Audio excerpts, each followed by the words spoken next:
ఓం శ్రీ గురుదేవాయ నమః.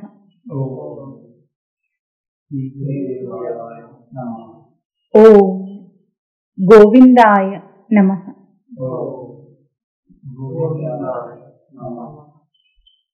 భజ గోవిందం భజ గోవిందం గోవిందం భజ మూఢమతే సంప్రాప్తే సన్నిహితే కాలే నహి రక్షతి దుఃఖీకరణే.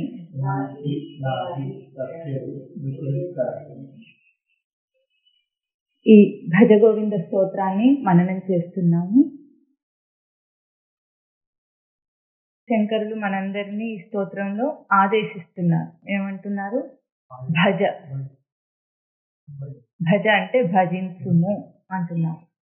గోవిందుణ్ణి భజించుము, గోవిందుణ్ణి భజించుము, గోవిందుణ్ణి భజించుము అని మనకి ఆదేశం చేస్తున్నారు శంకరాచార్యుల వారు.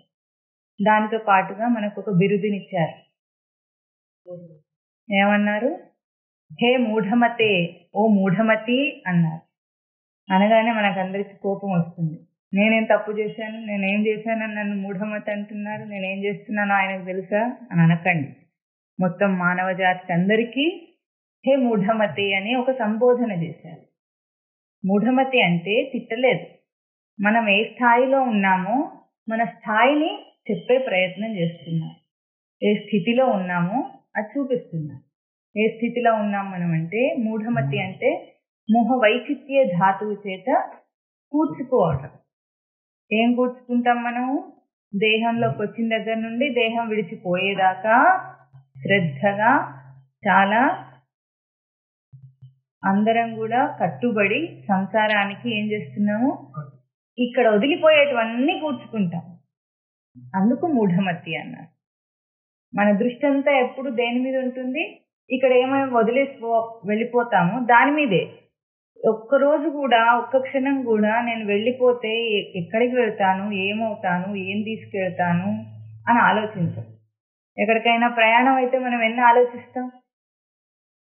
అక్కడ మనకు వసతులు ఎట్లా ఉన్నాయి, ఆహారం ఎట్లా సమకూరుతుంది, ఆహార వసతులు ఇక్కడ నుండి తీసుకెళ్లాలా, అక్కడ చేసుకోవాలా, ఏదో ఒకటి ఆలోచిస్తామా? వెళ్ళి ఎక్కడ ఉండాలి, ఇన్ని ఆలోచించే మనము దేహం విడిచిపోతే ఏమవుతుంది, అక్కడ ఏమేం చేయాలి, ఇవేమీ ఆలోచన లేదు మనకి. అందుకే మన దృష్టి, మన మతి, మన ఆలోచన దాని మీద లేదు కనుకనే మనని మూఢమతి అని సంబోధన చేస్తున్నారు. అయితే ఇవాళ మనకు ప్రమోషన్ కూడా ఇస్తారట. ఆ ప్రమోషన్ ఏమిటంటే చెప్పండి. కాస్తే కాంత, కస్తే పుత్రః, సంసారోయం అతీవ విచిత్రః, కస్య త్వం వా కుత ఆయాతః,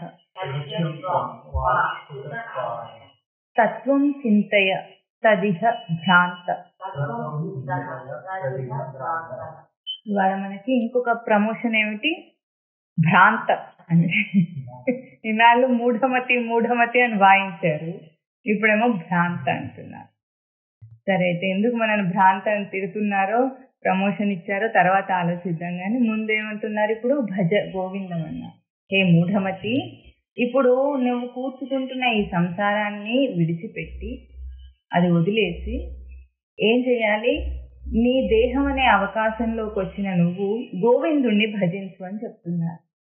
అదేమిటో మనము చాలా వివరంగా మననం చేస్తూ వస్తున్నాం. గోవిందుణ్ణి భజించడం అంటే తనకంటే వేరుగా, తనకంటే ఎక్కడో దూరంగా ఉన్న గోవిందుణ్ణి చెప్పలేదు. ఎట్లా చెప్పారు? గోభిః వేదాంత వాక్యైః విద్యతే లభ్యత ఇతి గోవిందః. వేదాంత మహావాక్యముల విచారణ చేత ఏ తత్వము మనకు తెలియబడుతుందో, ఏ తత్వం మనం పొందగలుగుతామో ఆ తత్వమే గోవింద లక్షణం. ఆ గోవిందుణ్ణి భజించమని చెప్తున్నారు ఇక్కడ శంకరాచార్యుల వారు. ఆ గోవిందును భజించటం కోసం దేహం అనే ఒక అవకాశాన్ని తెచ్చుకున్నాడు ఈ జీవుడు ఈ సృష్టిలో. ఆ దేహంలోకి వచ్చిన నీవు ఇప్పుడు ఏం చేయాలి? మూఢమతి లాగా సంసారాన్ని కూర్చుకొని ఇక్కడే వదిలిపెట్టే వాటి కోసము వృధా ప్రయాస చేయొద్దు. మన ప్రయాస ఎట్లా ఉంది? వృధా ప్రయాస. అంత ఎట్లా ఉందంటే మనం కష్టపడి జబ్బలన్నీ పులిసిపోయినాయి, అలిసిపోయింది దేహము, చితికిపోయాం. అయినా సరే మన ప్రయాస అంతా కూడా ఇక్కడ విడిచిపెట్టే దాని మీదనే ఉంది. మన దృష్టి ఎక్కడే ఉంది. అది తప్పు తప్పు తప్పు అని సర్వశాస్త్రాలు ఘోషిస్తున్నాయి. నువ్వు తీసుకువెళ్లే దాని మీద చెయ్యి అంటున్నా. తీసుకువెళ్ళాలంటే నా రూపం ఏమో తెలియాలి, నేను ఎట్లా దాన్ని తీసుకువెళ్తాను. ఇప్పుడు మనం వెళ్తున్నాం అంటేనేమో పెట్టబెడ సర్దుకుంటాం. వాటి రూపం సూట్ కేసులు, వాటి రూపం మనకు తెలుసు. కానీ ఇప్పుడు తీసుకువెళ్ళమంటున్నావు దాన్ని మనం ఎట్లా తీసుకెళ్ళాలి, పార్సల్ ఎట్లా చేయాలి, దాన్ని ప్యాక్ ఎట్లా చేసుకోవాలి, ఇది మనకు తెలియాలంటే మన స్వరూపం మనకు అర్థం కావాలి. ఇక్కడనేమో మనకు ఒక దేహం ఉంది. ఆ దేహానికి కావాల్సిన అవసరాలకు కావాల్సినవన్నీ వస్తువులన్నీ మనము సంచుల్లో సూట్ కేసుల్లో సర్దుకుంటున్నాం. మనము భౌతికమే, అవి భౌతికమే. వెళ్ళిపోయేటప్పుడు జీవుడి రూపం ఏమిటి, వాడు తీసుకువెళ్లే దాని రూపం ఏమిటి, రెండూ మనకు తెలియాలి. ఇదే చెప్పడానికి ప్రయత్నం చేస్తుంది శాస్త్రం. వెళ్ళిపోయేటప్పుడు జీవుడి రూపం ఎట్లా ఉంటుందండి? ఈ దేహం లేదు, భౌతికమైన దేహం లేదు. మరి ఎట్లా ఉంది? నేనెవరప్పుడు? నా రూపం ఏమిటి అని ఆలోచిస్తే మనకి ఏమర్థమవుతుంది? భౌతికాన్ని దాటి ఒక అభౌతిక పరిధిలోకి వెళ్తున్నాం. ఆ అభౌతిక పరిధిలో తన రూపం ఏమిటంటే దాన్నే సంస్కార రూపం అంటుంది శాస్త్రం. నువ్వు సంస్కార స్వరూపుడివై ఉంటావు. సంస్కారం అంటే బాగా స్పష్టంగా నువ్వు ఏవేవి చేసుకున్నావో ఈ లోకంలో ఉన్నప్పుడు అది నీ అభౌతికమైన సంస్కార రూపం. అంటే ఇప్పుడు మామూలుగా ఆలోచిస్తే మనస్సు ఉంది, మనస్సుకు ఉండే ఆలోచనలు ఉన్నాయి. ఆ మనస్సు యొక్క ఆలోచన విధానం ఎట్లా ఉంది, వాడు ఆలోచించి దాన్ని ఎట్లా, తన గురించిన అవగాహన ఎట్లా ఉంది, ఇదంతా మనము కూర్చుకున్నాం. ఇక్కడ ఒక ఇంప్రెషన్స్ ఫామ్ చేసుకున్నాం. ఈ కర్మలన్నీ, మన కర్మలలో మనకు కొన్ని ఇంప్రెషన్స్ వచ్చినాయి. అదే మనకు సంస్కార రూపం అంటుంది శాస్త్రం. ఇప్పుడు సంస్కార రూపంలో మనం వెళ్తున్నాం. మనం తీసుకువెళ్ళేది ఏముంటుంది అప్పుడు? అది కూడా సంస్కారమే. మనము తీసుకువెళ్ళేది కూడా సంస్కారమే, ఇంకేం లేదు. నీ రూపమే సంస్కారము, నువ్వు తీసుకువెళ్ళేదే సంస్కారం. ఇంకొకటి ఉంటుంది, నేను ఒకటి ఉంటా, నా సూట్ కేసు ఒకటి ఉంటుంది కాదు. నీ రూపాన్నే నువ్వు తీసుకుని వెళ్ళిపోతావు. అది నీకు ఇప్పుడు సంస్కార రూపం అని చెప్తుంది శాస్త్రం. ఆ సంస్కార రూపుడైన వాడు ఇప్పుడు ఏం చేయాలి? గోవిందుణ్ణి భజించాలనుకున్నాడు. దేహం విడవగానే ఒకేసారి అకస్మాత్తుగా మన సంస్కార రూపము మనకి ఇవన్నీ అర్థం కావు. ఎందుకు? ఇక్కడ మనం చేసిన అభ్యాసం ఎట్లా ఉంది? కేవలము భౌతిక దృష్టి, విషయ దృష్టి, లౌకిక దృష్టి, తీవ్రమైన అభ్యాసంలో ఉన్నాం గనుక ఒక్కసారిగా సంస్కార రూపాన్ని అందుకునే తేజస్సు అప్పుడు ఆ జీవుడికి ఉండదు. అప్పుడు ఏమవుతుంది? ఉన్న దేహమేమో, నేననుకున్న దేహమేమో పోయింది. తన నిజస్వరూపమైన సంస్కారమేమో తనకు అందటం లేదు. కొట్టుకుంటాడు, రాపిడి పడతాడు, నేనేమిటి అని వాడికి అర్థం కాదు. పుట్టినవాడికి ఎవరికైనా తన గుర్తింపు, పేరు, ఊరు లేక పిచ్చెక్కినట్టు తిరుగుతూ నేనెవరు అని వీధులెంబడి తిరుగుతుంటే ఎట్లా ఉంటుంది పిచ్చెక్కినవాడు? ఆ బాధ ఎట్లా ఉంటుంది? తనెవరో తెలియటం లేదు, తన ఊరేమిటి తెలియట్లేదు, తన పేరేమిటి తెలియట్లేదు, ఏమీ తెలియటం లేనప్పుడు ఎట్లా ఉంటుందో అట్లా ఉంటాడు జీవుడు. నేనెవరో తెలియటం లేదు, నాకు ఏం చేయాలి ఇప్పుడు? ఒక్కసారిగా ఈ విషయ లోకం నుండి, ఆ విషయ చింతన నుండి నిర్విషయం అయిపోతాడు. ఎందుకు? విషయాలు కల్పించుకోవాలన్నా ఇంద్రియాలు లేవు. ఇంద్రియాలు ఉంటే కల్పించేసుకున్నాడు ఇన్నాళ్ళు. మనస్సుంది, విషయాన్ని కల్పించే మనస్సుంది. కానీ వేటి ద్వారా ఆ మనస్సుని ప్రయోగించి ఇంద్రియాల ద్వారానే విషయాల్లో ప్రవర్తిస్తున్నాడు కనుక ఈ మనస్సు విషయాన్ని కల్పించిన ప్రయోగ స్థానం లేదు తనకి. ప్రయోగించడానికి దేహం లేదు, ఇంద్రియాలు లేవు. ఇంకా వాడి స్థితి ఎట్లా ఉంటుంది? అదే నరకయాతన, జీవుడు అనుభవించే నరకయాతన అది. కనుక ఏమంటున్నారు? ఈ దేహంలో ఉండగానే దీన్ని ఒక సదవకాశంగా చేసుకొని ఉపచయే ధాతువు దేహ శబ్దానికి కూర్చుకో. ఏం కూర్చుకోవాలి? సంస్కారాన్ని కూర్చుకో. ఇది ఒక అవకాశం. ప్రతి ప్రవర్తన నీకు ఒక అవకాశం అవుతుంది కనుక ఆ అవకాశంలో సంస్కారాన్ని పోగు చేసుకొని ఆ సంస్కార రూపంలో నిలిచి దాని యందు ధ్యాస పెట్టి గుర్తించి అప్పుడు దేహం విడిస్తే ఈ రాపిడి లేదు వాడికి. ఒక్కసారిగా అభౌతిక రూపానికి వెళ్ళిపోగానే, భౌతికం నుండి అభౌతికానికి వెళ్ళిపోగానే ఈ రాపిడి, బాధ ఉండవు. అది అభ్యాసం చేయాలి సాధకుడు. అంటే విషయ లౌకిక భౌతిక దృష్టిని విడిచిపెట్టేయాలి. విడిచిపెట్టి అభౌతికమైన తనకు సంబంధించిన సంస్కార దృష్టిని అలవాటు చేసుకోవాలి. అందుకోసమే ఇక్కడ శంకరులు ఏం చెప్తున్నారు మనకి, గోవిందం భజ, భజించుము అంటున్నారు. భజన చేయాలంటే ఏం చేయాలి?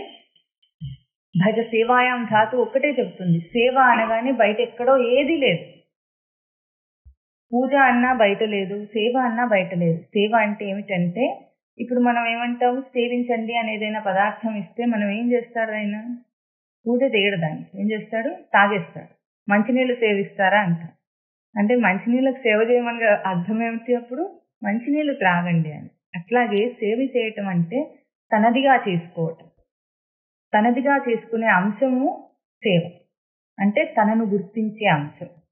ప్రతి ప్రవర్తనలో తనను గుర్తించే అంశాన్ని ఒకదాన్ని నిలుపాలి. మనుషులందరూ ఏం చేస్తారంటే, ఒక ప్రవర్తన అంటే బయట దానికి కావలసిన ఔపాధికమైనవి అన్ని చూస్తారు. ఇప్పుడు మనం ఒక పని చేయాలంటే దానికి ఏం కావాలి? ఆ చెట్టు కొమ్మలు కొట్టేయాలనుకోండి, మనకి ఏం కావాలి? దానికి గొడ్డలి కావాలి, చెట్టు కనిపిస్తోంది, దానికి ఇంకా మనుషులు సహాయానికి కావాలి, ఇదంతా చేస్తాం. అంటే ఒక బయట విషయానికి ప్రవర్తనకు వచ్చేటప్పటికి ఇవన్నీ ఆలోచిస్తాం మనం అక్కడ. కానీ చేసే నేను, నా నిలకడ, నా స్వరూపం, దీని మీద మన దృష్టి రాదు. ఎందుకు?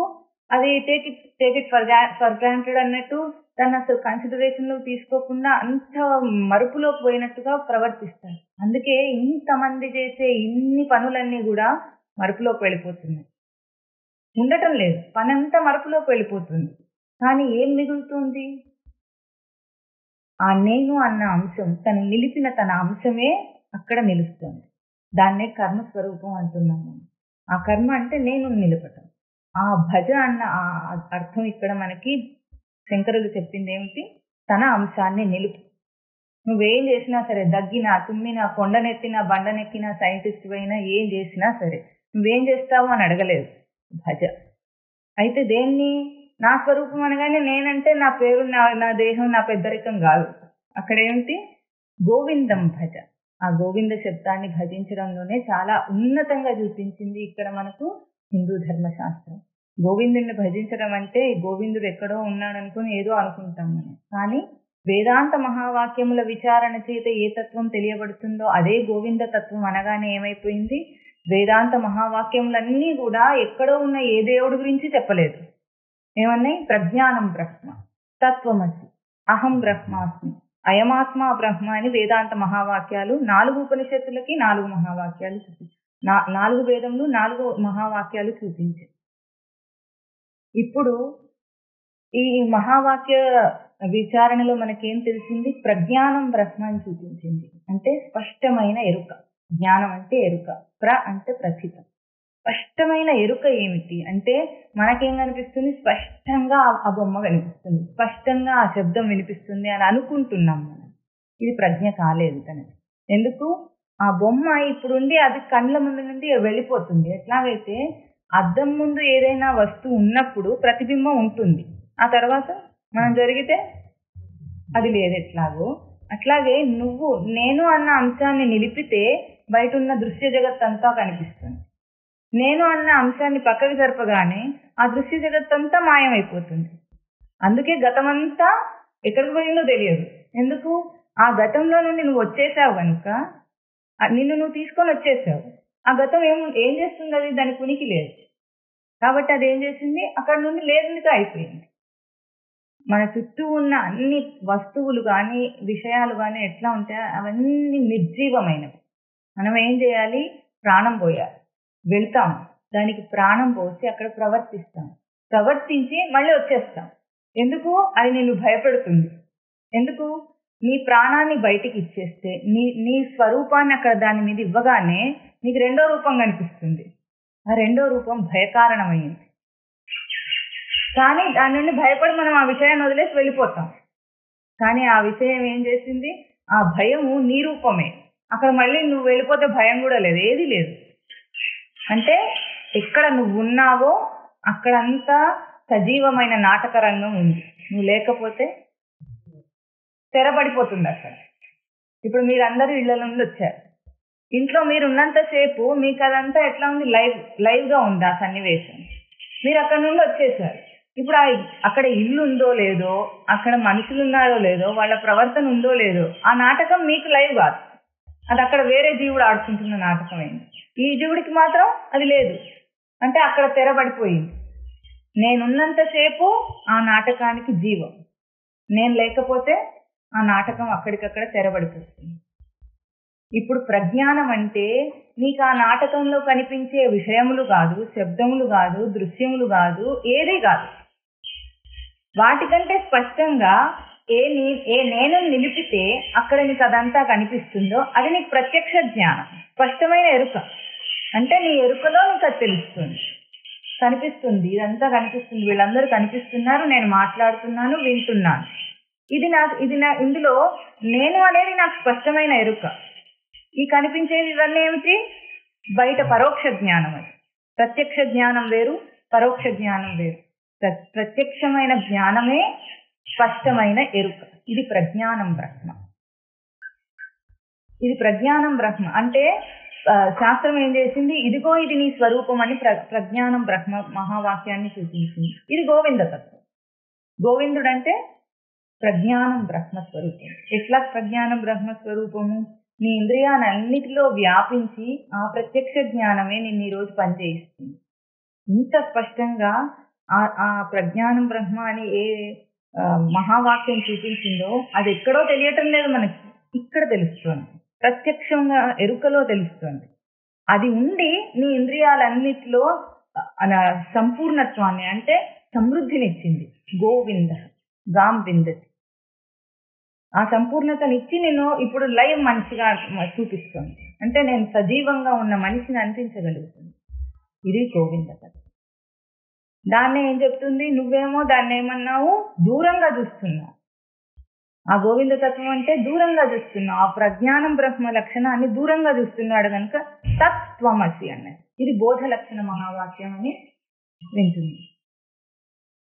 అదే ఏదో నువ్వు అంటున్నావు చూడు అక్కడ నుండి అని, అదే నీవు అంటుంది. ఈ ప్రత్యక్ష జ్ఞానం చేత ఈ సృష్టి అంతా సజీవమైన దానిగా ప్రవర్తిస్తుందో, నిర్జీవంగా లేదో, ఆ ప్రత్యక్ష జ్ఞానమే, ఆ స్పష్టమైన ఎరుకయే నువ్వు అని చెప్తుంది. అప్పుడు మనం ఏమన్నాము తర్వాత? ఇదే నేనా? తత్వమసి అంటుంది. అహం బ్రహ్మాస్మి అంటాడు సాధకుడు. అదేమో శాస్త్రం చెప్పిన వాక్యం, ఇదేమో నేను చెప్తున్నది. అనుసంధానం చేస్తారు. అహం బ్రహ్మాస్మి అంటారు. ఇవన్నీ మనం వివరంగా మననం చేసాం. కేవలం మళ్ళీ ఒకసారి గుర్తు చేసుకోవడానికి మాత్రమే.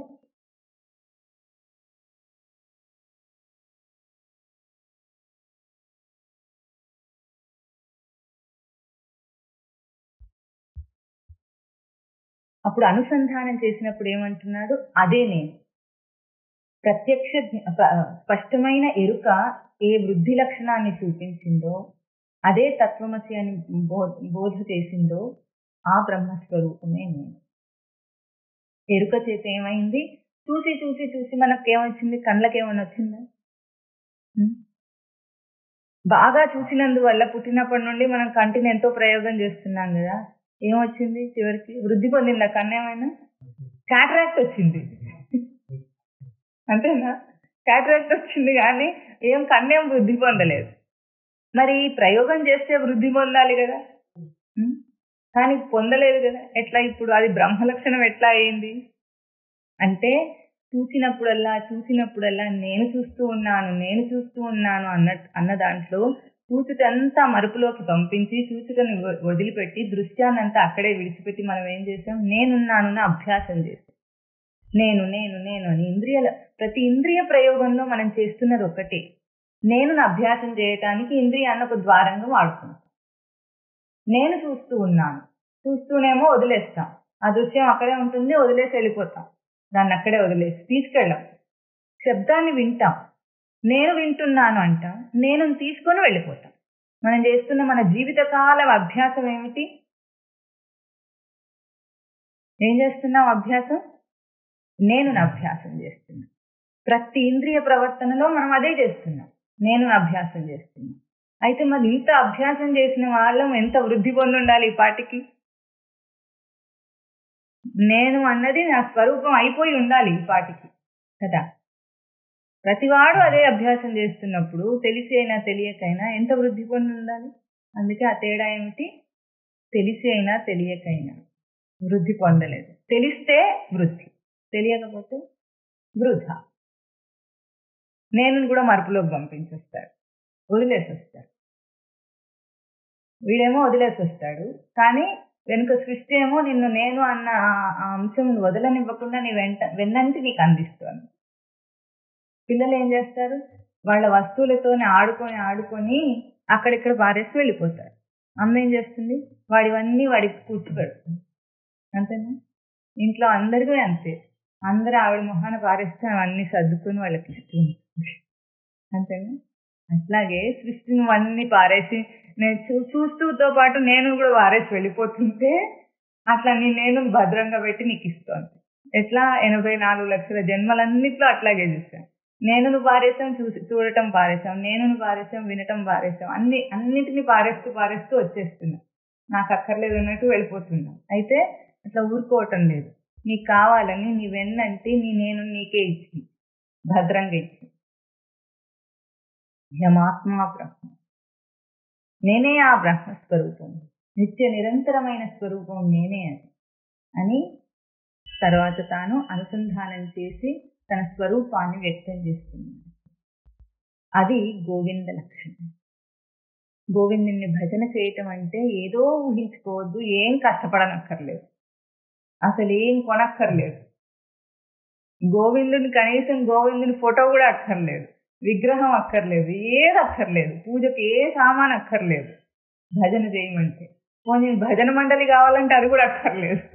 ఏం కావాలట? కేవలం గుర్తింపు కావాలంటుంది, అంతే. ఏం చేయని అవసరం లేదు. కొత్తగా కూడా పోనీ ఇన్నాళ్ళు నువ్వు చేయలేదనే కొత్త అభ్యాసం చెప్తున్నానంటే అది కూడా కాదు. నువ్వు చేసిన అభ్యాసమే, ఇన్నాళ్ళు నువ్వు చేస్తున్న పనినే మళ్ళీ చేయమంటారు. కానీ ఏం చేయాలి? అప్పుడేమో ఎరుక లేకుండా చేసావు, ఇప్పుడు ఎరుకతో ఇంతే. గోవిందుని భజించటం కంటే సింపుల్ గా ఇంకేమైనా ఉందా? లోకంలో ఏదైనా అభ్యాసం ఎవరైనా చెప్తే ఇంతకంటే సింపుల్ గా చేయగలిగింది ఏదైనా చెప్తారా? కనీసం జపం చేయమన్నా సరే ఒక నామం కావాలి, దానికి ఏదో ఒక భగవన్ నామం కావాలి, జపమాల కావాలి, కూర్చోవాలి, చేయాలి. సింపుల్ గా జపం చేయమని చెప్పినా కూడా దానికి ఏదో ఒకటి కావాలి. కానీ గోవిందుని భజన చేయటానికి నీకేం అక్కర్లేదు. టైమింగ్స్ ఏమైనా మెయింటైన్ చేయాలా? పొద్దున 6 గంటల నుండి 8 గంటల దాకా గోవిందుని భజన చేయటము, తర్వాత సాయంత్రం 6 గంటల నుండి 8 గంటల దాకా గోవింద భజన ఏం లేదు. అట్లా కూడా ఏం అక్కర్లేదు. 24 గంటలు నీకే. నువ్వు పడుకున్నా గోవిందుని భజన చేయొచ్చు, లేచినా గోవిందుని భజన చేయొచ్చు, నడుస్తున్నా, కూర్చున్నా, లేస్తున్నా, పని చేసుకుంటున్నా, వంట చేస్తున్నా, ఏం చేస్తున్నా సరే, తిట్టినా సరే గోవిందుని భజన చేస్తే తిట్టలేడు వాడు. ఇంకా అందుకే తిడుతున్నా. ఇంకేం చేస్తున్నా సరే నువ్వు గోవిందుని భజన చెయ్యి అంటే ఏం చేయాలి చెప్పండి? గోవిందుని భజన చేయి అంటే ఏం చేయాలి?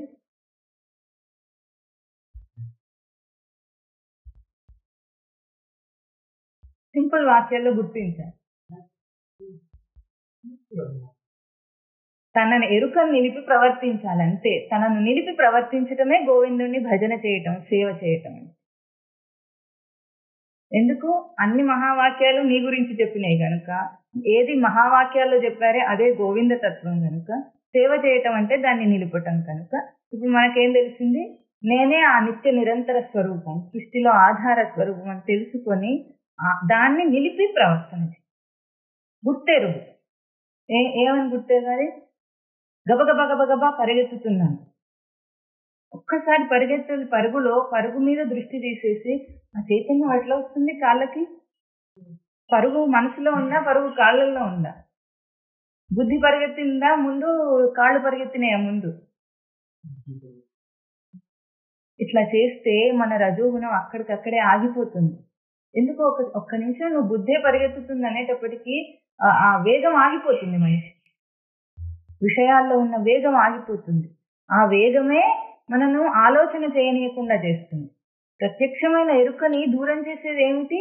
వేగం ఒకటి, తమో గుణం ఒకటి. ఇంకా సత్వగుణం అయితే ఇదే నేను అనుకోవటం. నేను చాలా మంచివాడిని, నేను ఇదంతా చాలా నీట్గా చేస్తున్నాను, అది ఇది అనుకొని అట్లా స్పష్టంగా ఉన్నానని అనుకోవటం సత్వగుణం అవుతుంది. వీటన్నిటికీ ఆధారమైంది ఏమి? ఒక్క నిమిషం ఆలోచించు. ప్రతి దాంట్లో ఆలోచించు. దీనికి నీకు ఎవ్వరూ అడ్డం రాదు. ఏ భర్త భార్య ఎవరైనా అడ్డం వస్తారా? గోవిందుని భజించడానికి ఎవ్వరూ అడ్డం రాలేరు వాళ్ళు. ఎందుకు? వాళ్ళ సేవలో వాళ్ళు ఉన్నారు. వాళ్ళకు కూడా మనకెంత గోవిందం భజ అని చెప్తున్నారో వాళ్ళ అధిష్టానము వాళ్ళకు కూడా గోవిందం భజ అని చెప్తారు. వాళ్ళని కూడా ఉంచుకొస్తుంది. ఇప్పుడు దీనికి మనకేం కావాలట? ఏమైనా నిస్పృహ ఉందా ఇక్కడ? అది లేదు ఇది లేదని కంప్లైంట్ ఉందా? ఏం లేదు. గోవిందం భజ. ఇప్పుడు ఇంక ఇవాళ ఏమంటున్నారు? ఇవాళ ఏమన్నా ఇవాళ మనకి ఏమొచ్చింది?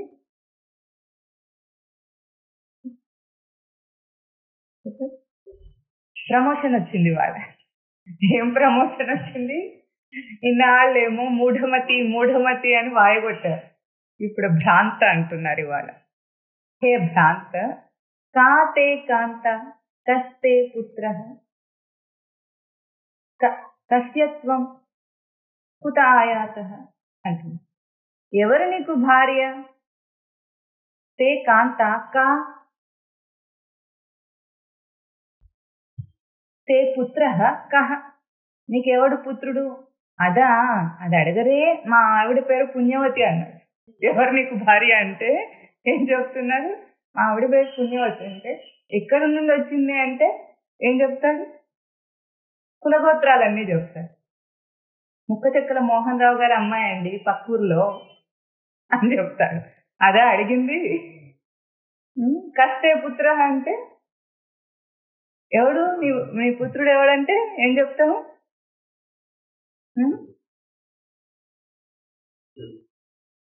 దుర్యోధనరావు. మన పిల్లలందరూ అటువంటి వాళ్ళే కదా. వీడే నా కొడుకు అని చెప్తున్నా. ఎక్కడి నుండి వచ్చావు? ఎవరు నువ్వు అంటే నేనెవరు? ఏమంటారు? నేనెవరంటే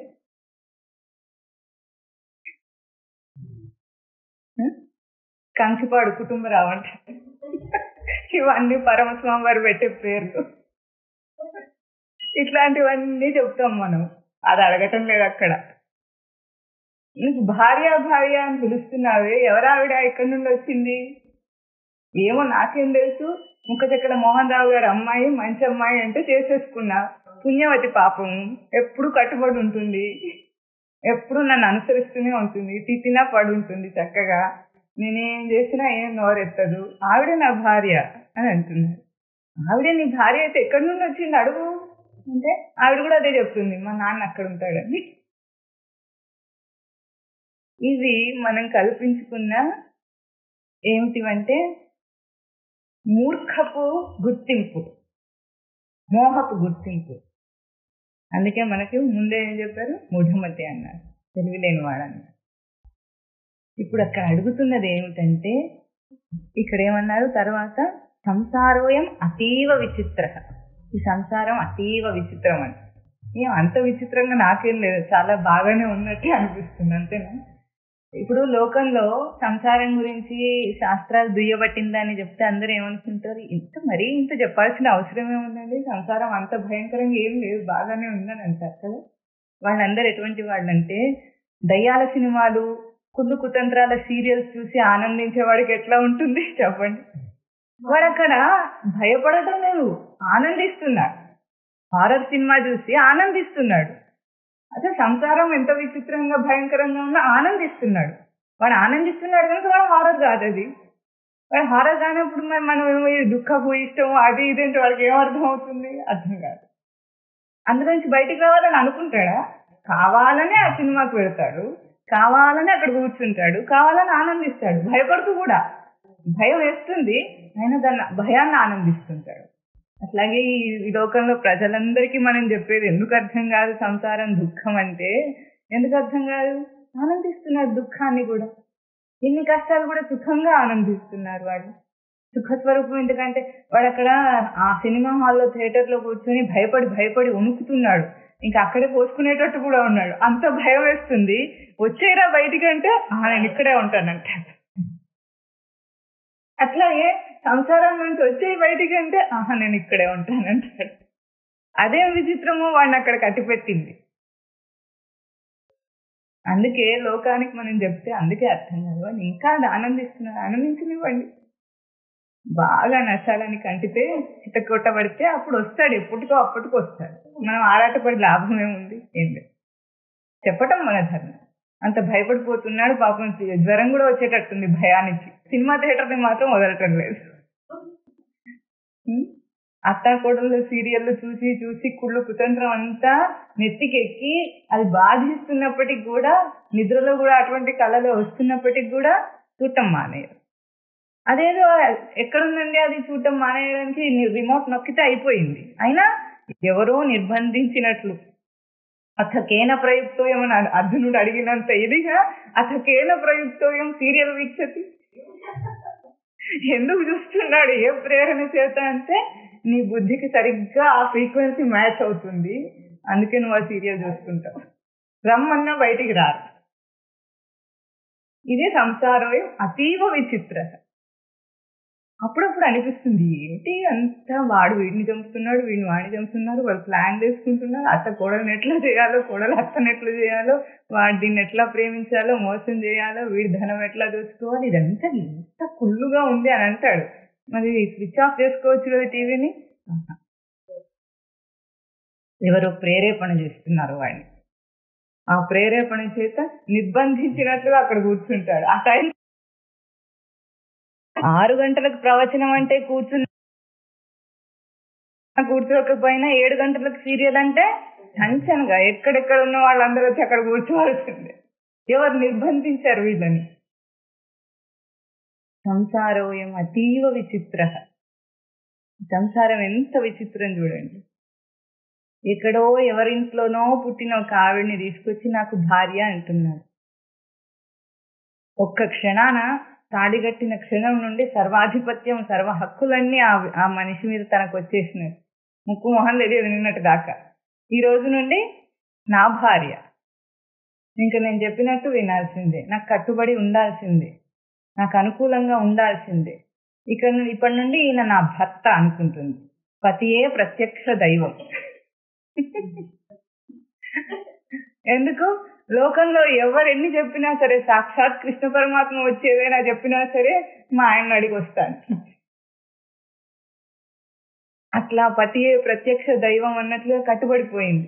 ఇప్పుడు అవి కూడా లేవనుకోండి, ఏదో ఉన్నప్పటి కాలం గురించి చెప్పుకుందాం. ఇప్పుడు అవి కూడా లేవు. నువ్వెవరు అంటే కహా అంటుంది.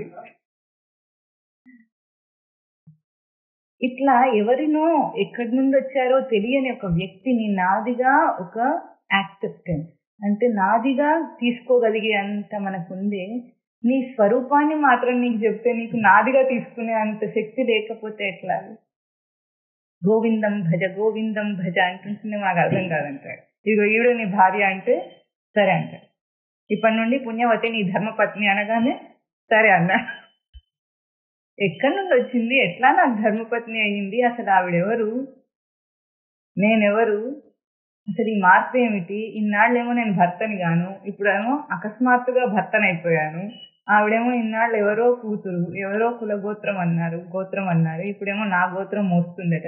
ఇవన్నీ చెప్తుంటే చాలా ఈజీగా మనకు అన్ని అర్థమైపోయినాయి. అసలేం డౌట్స్ ఉండవు ఇందులో. ఉన్నాయా? ఏముండవు. ఏం డౌట్స్ లేవు. అన్నీ తీసేసుకుంటాం, మనదిగా తీసేసుకుంటాం. ఇట్లా ఈ ప్రశ్నలన్నిటినీ పెట్టుకుని కాతే కాంత, ఎవరు నాకు భార్య, ఎవరు నా పుత్రుడు, ఎవరు నీకు భార్య, ఎవరు నీకు పుత్రుడు, నువ్వెవరు, ఎక్కడి నుండి వచ్చావు అనే ఈ ప్రశ్నలను అట్లాగే వదిలేసి దేహం విడవకూడదు.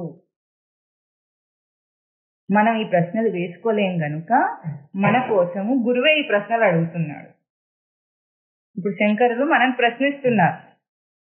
ఒక్క నిమిషం ఆలోచించి, ఆవిడని ఎవరినో నా భార్య అన్నావు, ఈవిడెవరినో నీ భర్త అన్నావు, వీడెవడో మధ్యలో పుట్టుకొస్తే వీడు నా కొడుకు అన్నావు, వంశాంకురం అన్నావు, వంశోద్ధారకుడు అన్నావు.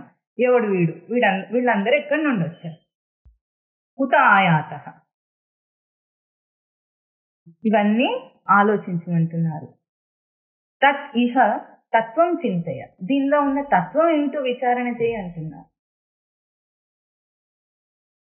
హే భ్రాంత, ఇప్పుడు ఇక్కడ మనం ఈ సన్నివేశంలో మన పాత్ర ఏమిటి? భ్రాంతి కలవాడా, భ్రాంతిని పొందినవాడా. అమ్మో, మనం కూడా ఏదో పొందే ఉన్నాం. గోవిందుడు కాకపోతే భ్రాంతిని, ఏదైతే పొందడైతే పొందాం.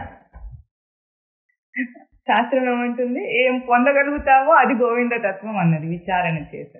నువ్వు ఇప్పుడు ఏం పొంది ఉన్నావు? భ్రాంతిని. భ్రాంతి అంటే కూడా దీప్తో ధాతువే, అంటే ప్రకాశం. మనకు ఒక సంసారం అనే ఒక ప్రకాశం కనిపిస్తుంది. ఆ సంసార ప్రకాశంలో అన్ని ఎట్లా ఉంటాయంటే బంధాలు, బాంధవ్యాలు, చాలా ఈ వ్యామోహాలన్నీ చాలా రుచిగా ఉంటాయి. మనకి వద్దన్నా దానికి అయస్కాంతంలాగా అంటుకుపోతుంది. ఇనుప రజను అయస్కాంతానికి ఎట్లా ఆకర్షింపబడుతుందో ఆ సంసారంలో అట్లా భ్రాంతిలో ఉంది. ఎందుకు? ఎంత చెప్పినప్పటికీ అది సత్యంగా కనిపిస్తుంది కాబట్టి నీకు భ్రాంతి. అది నీ ప్రకాశం అంతే. భ్రాంతి అంటే ఇప్పుడు చెడ్డదైతే దీన్ని తర్వాత మనం ఇదే శ్లోకాన్ని తత్వపరంగా మననం చేస్తే చాలా ఉన్నతంగా ఉంటుంది.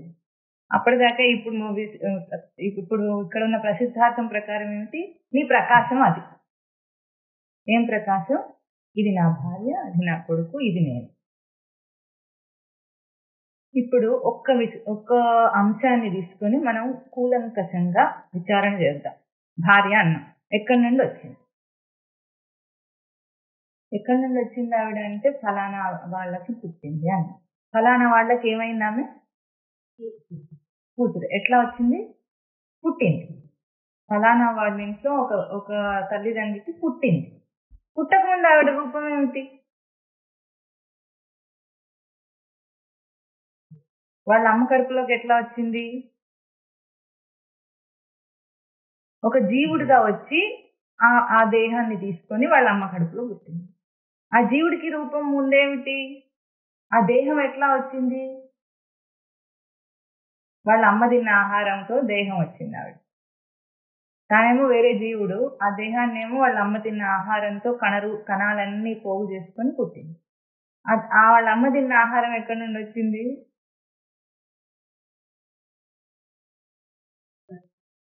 ప్రకృతి నుండి, పంట నుండి వచ్చింది. పంటలు ఎట్లా పండుతాయి? ఎరువు వేస్తాం. ఎరువులో ఏముంటుంది?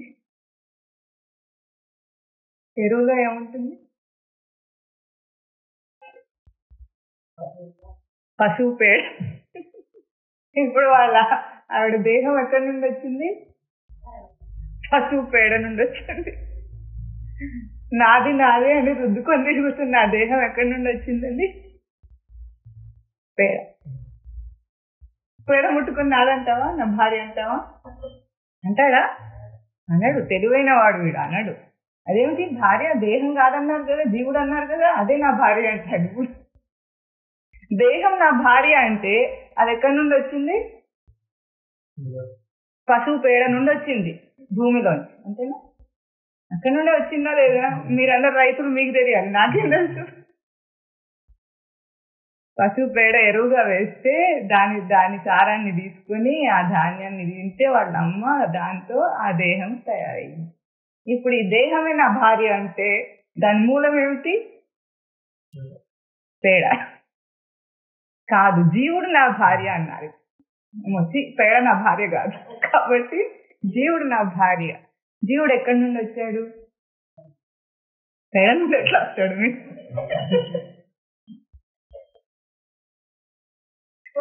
జీవుడు పేడ నుండి రాలేదు. జీవుడు ఎట్లా వచ్చాడు? తన సంస్కార రూపంలో ఉన్నాడు. దేన్ని వెతుక్కుంటూ వస్తాడు జీవుడు? ఒక అవకాశాన్ని వెతుక్కుంటూ వచ్చాడు. అవకాశాన్ని వెతుక్కోవడంలో జీవుడి యొక్క జిజ్ఞాస ఉంది. నా భార్య అని ఎవరిని అంటున్నావు? వాడొక జీవుడు. ఆ జీవుడికి స్త్రీ దేహం లేదు. నా భర్త అనే ఏ జీవుడిని అంటున్నావు? ఆ జీవుడికి పురుష దేహం లేదు. ఈ దేహము భౌతికం మాత్రమే. ఆ భౌతికం నుండి వచ్చింది మాత్రమే. ఈ జీవుణ్ణి, ఏ జీవుణ్ణి నువ్వు నాది అనుకొని వ్యవహారం చేయాలనుకుంటున్నావో ఆ జీవుడు ఒక సంస్కార రూపుడు. వాడి వెనుక ఏ జీవరాశికైనా సరే ఒక ప్రేరణ ఉంది. ఆ ప్రేరణతోనే జన్మనెత్తుతాడు. అప్పటికి మనిషే కాదు, కుక్క, పిల్లి, పంది, గాడిద, దోమ, ఈగ, చీమ, ఏదైనా సరే దానికి ఒక ప్రేరణ ఉండే ఆ యోనిలోకి వస్తుంది. ఎవరు బలవంత పెట్టి తీసుకురారు, తనంతట తానే అవకాశాన్ని వెతుక్కొని వెళ్తుంది. ఇప్పుడు నా భార్య కూడా అట్లా అవకాశాన్ని వెతుక్కొని వచ్చిన ఒక జీవుడు కదా, స్పష్టంగా తెలియటం లేదా? అట్లాగే వచ్చిన ఒక జీవుడు. ఆ జీవుడికి ఆ దేహాన్ని ఆపాదన చేస్తే ఆ దేహమేమో అట్లా పెంట నుండి వచ్చింది అయ్యింది.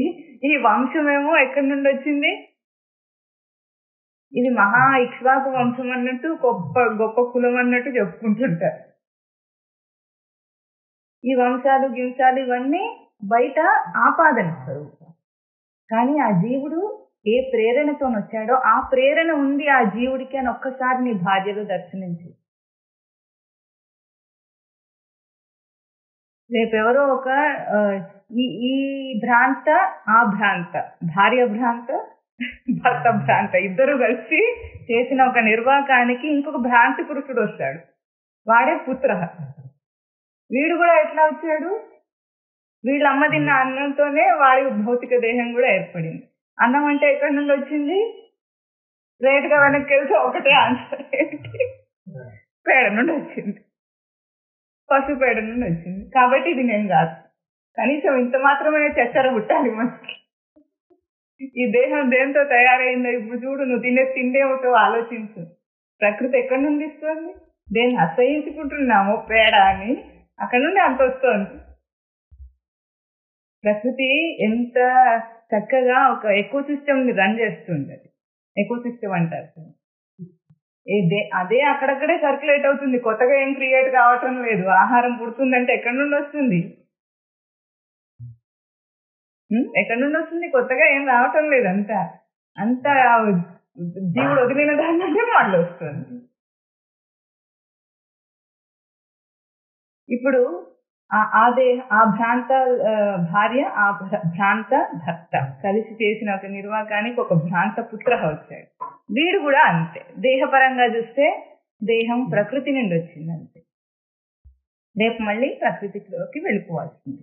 వీడిని నా కొడుకు అన్నామంటేనేమో దేహాన్ని విడదీయగానే రెండే అంశాలు. దేహం అంటే ఎవరు? జీవుడు, దేహం, భౌతిక దేహం. భౌతిక దేహాన్ని విడదీయగానే మనకు జీవుడు కనిపిస్తాడు. కొడుకు ఉండడు అప్పుడు. రెండుగా కలిసినప్పుడేమో కొడుకు అంటాం.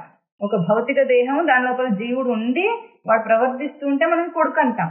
కానీ ఆ కొడుకు అనే అంశాన్ని ఇప్పుడు మనం విచారణ చేయాలంటే రెండింటిని విడదీస్తే ఇది ఒక భౌతిక దేహం అయింది, మిగిలిన వాడేమవుతాడు? జీవుడు అవుతాడు. ఇప్పుడు కొడుకు అనడానికి వీడు దేహము కొడుకు కాదు, జీవుడు కొడుకు కాదు. రెండు కలిస్తే మాత్రము కొడుకు అన్నాం మనం. ఇప్పుడు విడదీసి చూస్తే అదేమో ప్రకృతి నుండి వచ్చింది దేహం, ప్రకృతిలో కలిసిపోతుంది. జీవుడు అంటే ఇప్పుడు వాడేవాడు, ఎందుకు వచ్చాడు అన్న ప్రశ్న వచ్చేస్తుంది మనకి. ఎందుకు వచ్చాడు? నా గర్భంలోకి ఎందుకు వచ్చాడు? వాడు కూడా నువ్వెట్లా వచ్చావు? అవకాశాన్ని వెతుక్కుంటూ వచ్చావు. ఇప్పుడు ఇంకా విడదీసినప్పుడు మనకి ఇంత స్పష్టంగా అర్థమైంది. కానీ రెండింటిని కలిపేస్తే భౌతిక అభౌతిక రెండు కలియగానే అట్లా ఆ భ్రాంతి మనకు వస్తుంది. ఆ భ్రాంతిలో ఏమంటున్నాం?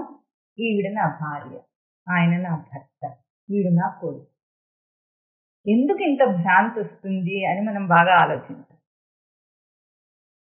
ఇప్పుడు మనకు విచారణలో స్పష్టంగా ఉన్నప్పటికీ ఆ మనిషిని చూడగానే ఎందుకు ఇంత భ్రాంతి వస్తుందంటే నీకు అటువంటి ఆపాదన ఉంది కాబట్టి. నువ్వు కూడా అంతే. నువ్వు ఒక భౌతిక దేహము, నువ్వు ఒక జీవుడు, రెండు కలిసి నువ్వు నేను అనుకునే నీ రూపం అయింది. నేనంటే మనకు అదే స్ఫురిస్తుంది. లోపలనేమో అంతఃస్ఫురణ, నేను నేను నేను అనే స్ఫురణ. బయటికి ఏమో ఈ దేహంతో ప్రవర్తిస్తున్నాం కనుక దేహం నేను అనే ఆపాదన. ఈ ఆపాదన చేసుకోకుండా బతకలేకపోతున్నాం.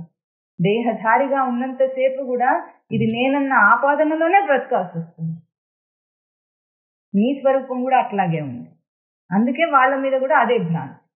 నీ మీద నీకు ఆ భ్రాంతి. కహత్వం, నువ్వెవరు? కుత ఆయాత. అందుకే ఈ మూడింటికి కలిసి కుత ఆయాత, ఎక్కడి నుండి వచ్చిందో ఒక్కసారి విచారించు అంటున్నాడు.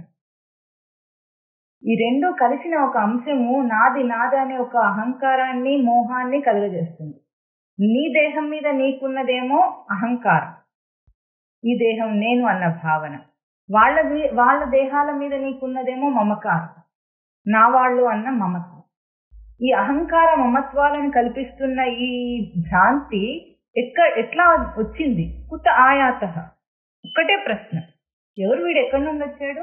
నిన్నేమో కనిపించలేదు, ఈ రోజు కనగానే ప్రసవం కాగానే ఒక శిశువు కనిపించగానే నాది అనేసావు అంతే.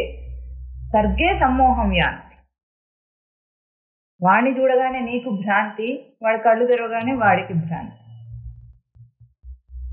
ఇంకా భ్రాంతిలోనే పెంచేస్తున్నాం, భ్రాంతిలోనే జీవిస్తున్నాం, భ్రాంతి పురుషుడుగానే అయిపోయినాం చివరి. ఇంత భ్రాంతి ఎట్లా? ఇంకా ఏమంటాము, వీళ్ళు లేకుండా నేను లేను, నేను ఉండలేను, నేను బ్రతకలేను, నా జీవితం దుఃఖమయం, భర్త చచ్చిపోతే బ్రతకగలుగుతాను అనుకుంటుందా? నేను వీళ్ళు ఎవరు లేకుండా నేను బ్రతకలేను అనుకుంటా. అందుకే కదా అంత కట్టుబడింది. అంతే కదా, పిల్లలు, నేను, నా కుటుంబం, నా సంసారం ఎంత కడకలాడుతూ ఉంటే నేను బ్రతకగలను. ఇట్లా కాకుండా ఏదైనా అయిందంటే నేను ఉండలేను అంటాడు. ఇట్లాగే ఒక కథ చెప్తా. ఏం కథ అంటే, అనగనగనగా కథ ఎప్పుడు మొదలైంది? అనగా మనం అంటూ ఉంటే ఎట్లా సంసారం అంటూ వచ్చిందో కథ కూడా అట్లాగే అంటూ వస్తుంది. ఆ కథలో ఏం జరిగిందంటే, ఒక రాజకుమారుడు ఉన్నాడు. రాజకుమారుడికి యుక్త వయసు వచ్చింది. స్టోరీలు అంటే ఏముండదు, యుక్త వయసు వస్తుంది, చెప్పేది ఏం లేదు, యుక్త వయసుతోనే స్టోరీ స్టార్ట్. ఆ యుక్త వయసులో ఏమైంది? ఇంకేముంటుంది యుక్త వయసు అంటే, వాడికి పెళ్లి ఆలోచనలే ఉంటాయి, లేదా రాజ్యానికి రాజు కావాలి, యువరాజు అవుతాడు, ఈ రెండు ఉంటాయి.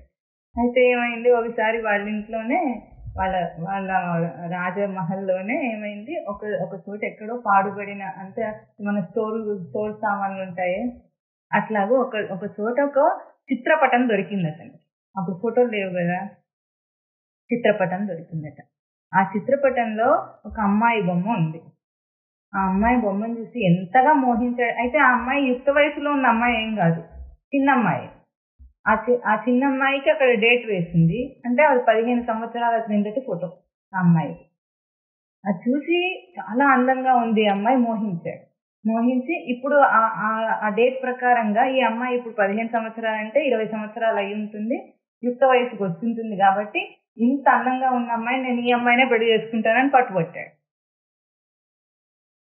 ఈ అమ్మాయి లేకుండా ఎంత దాకా వెళ్ళిపోయాడంటే ఎవరో తెలియదు, ఆ చిత్రపటం అక్కడ ఉంది, దానిపైన కాశీరాజు కూతురు అని రాస్తుంది, అంతే, ఇంకేం తెలియదు, అంతే ఉంది. ఇంకా అట్లా వచ్చిన తర్వాత ఏమైపోతాడు? యుక్త వయసులో ఉన్న పిల్లవాడు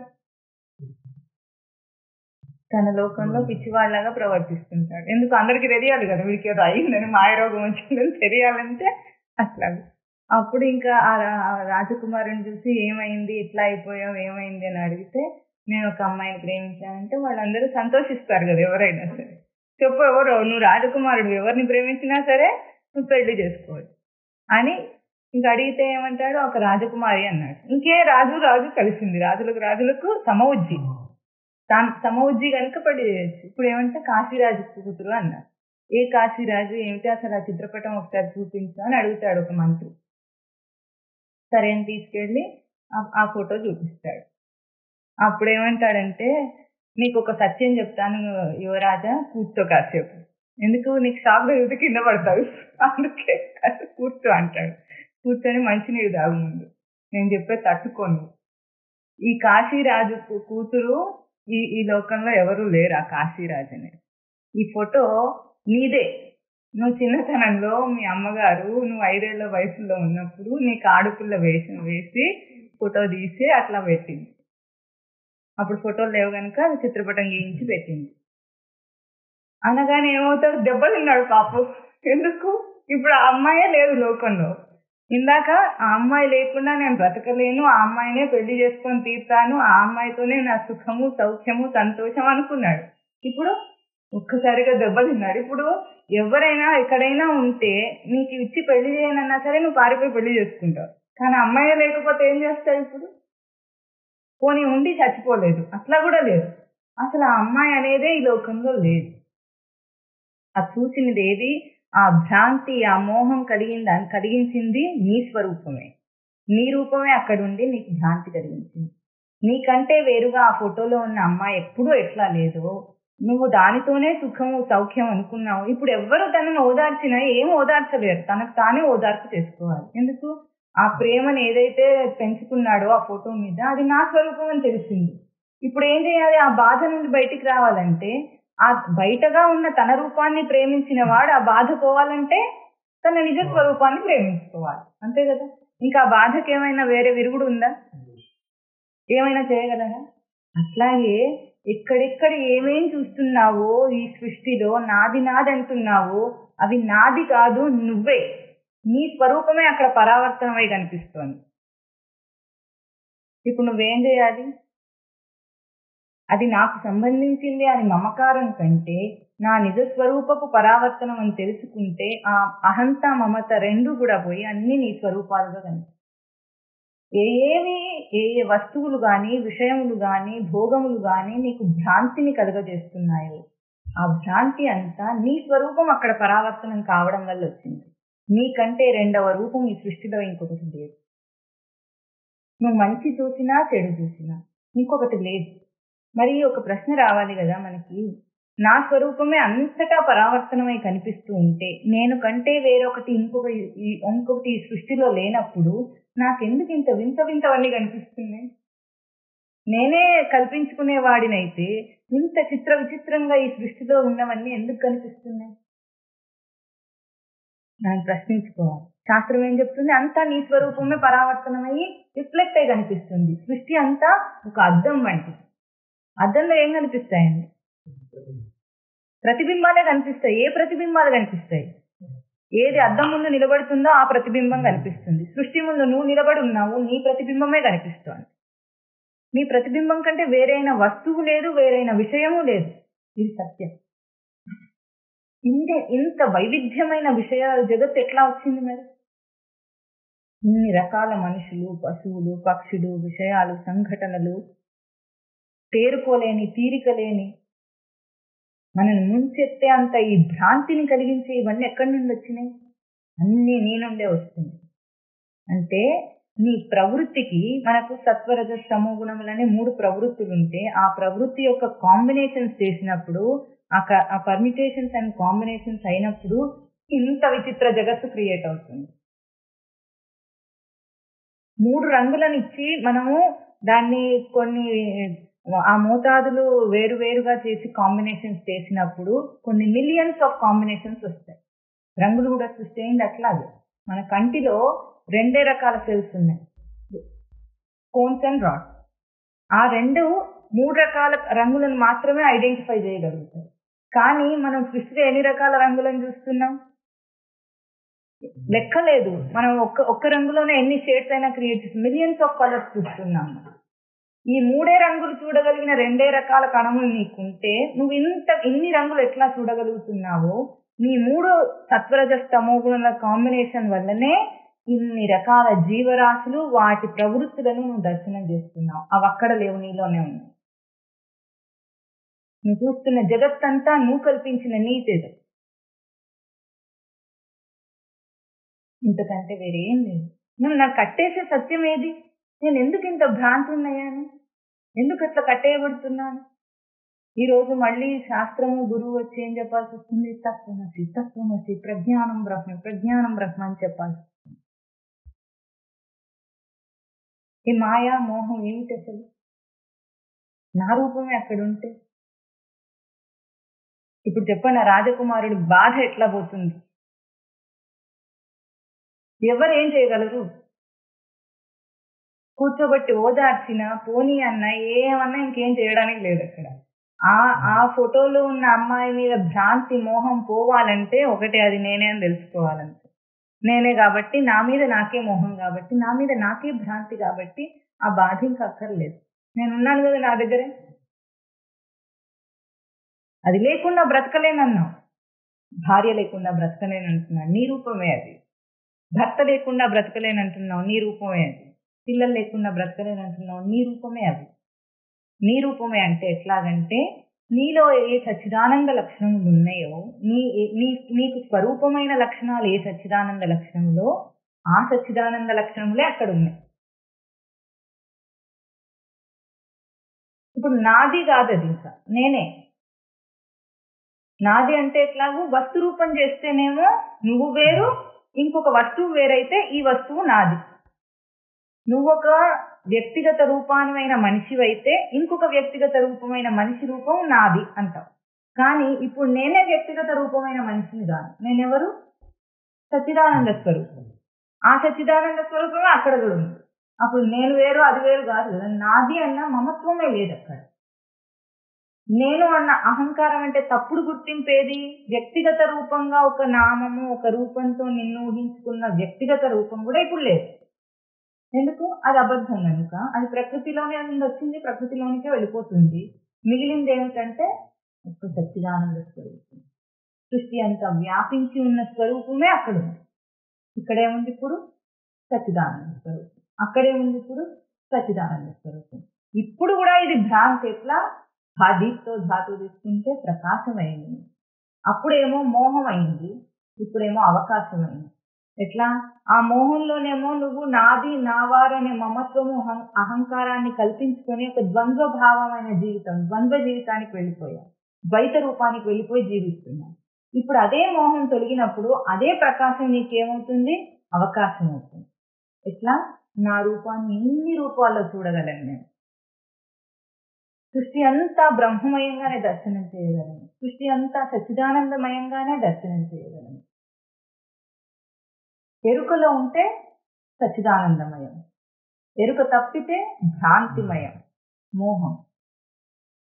ఒక్క చిన్న తేడా ఏమిటంటే విచారణ చేత నువ్వు ఎరుకను గుర్తుంది.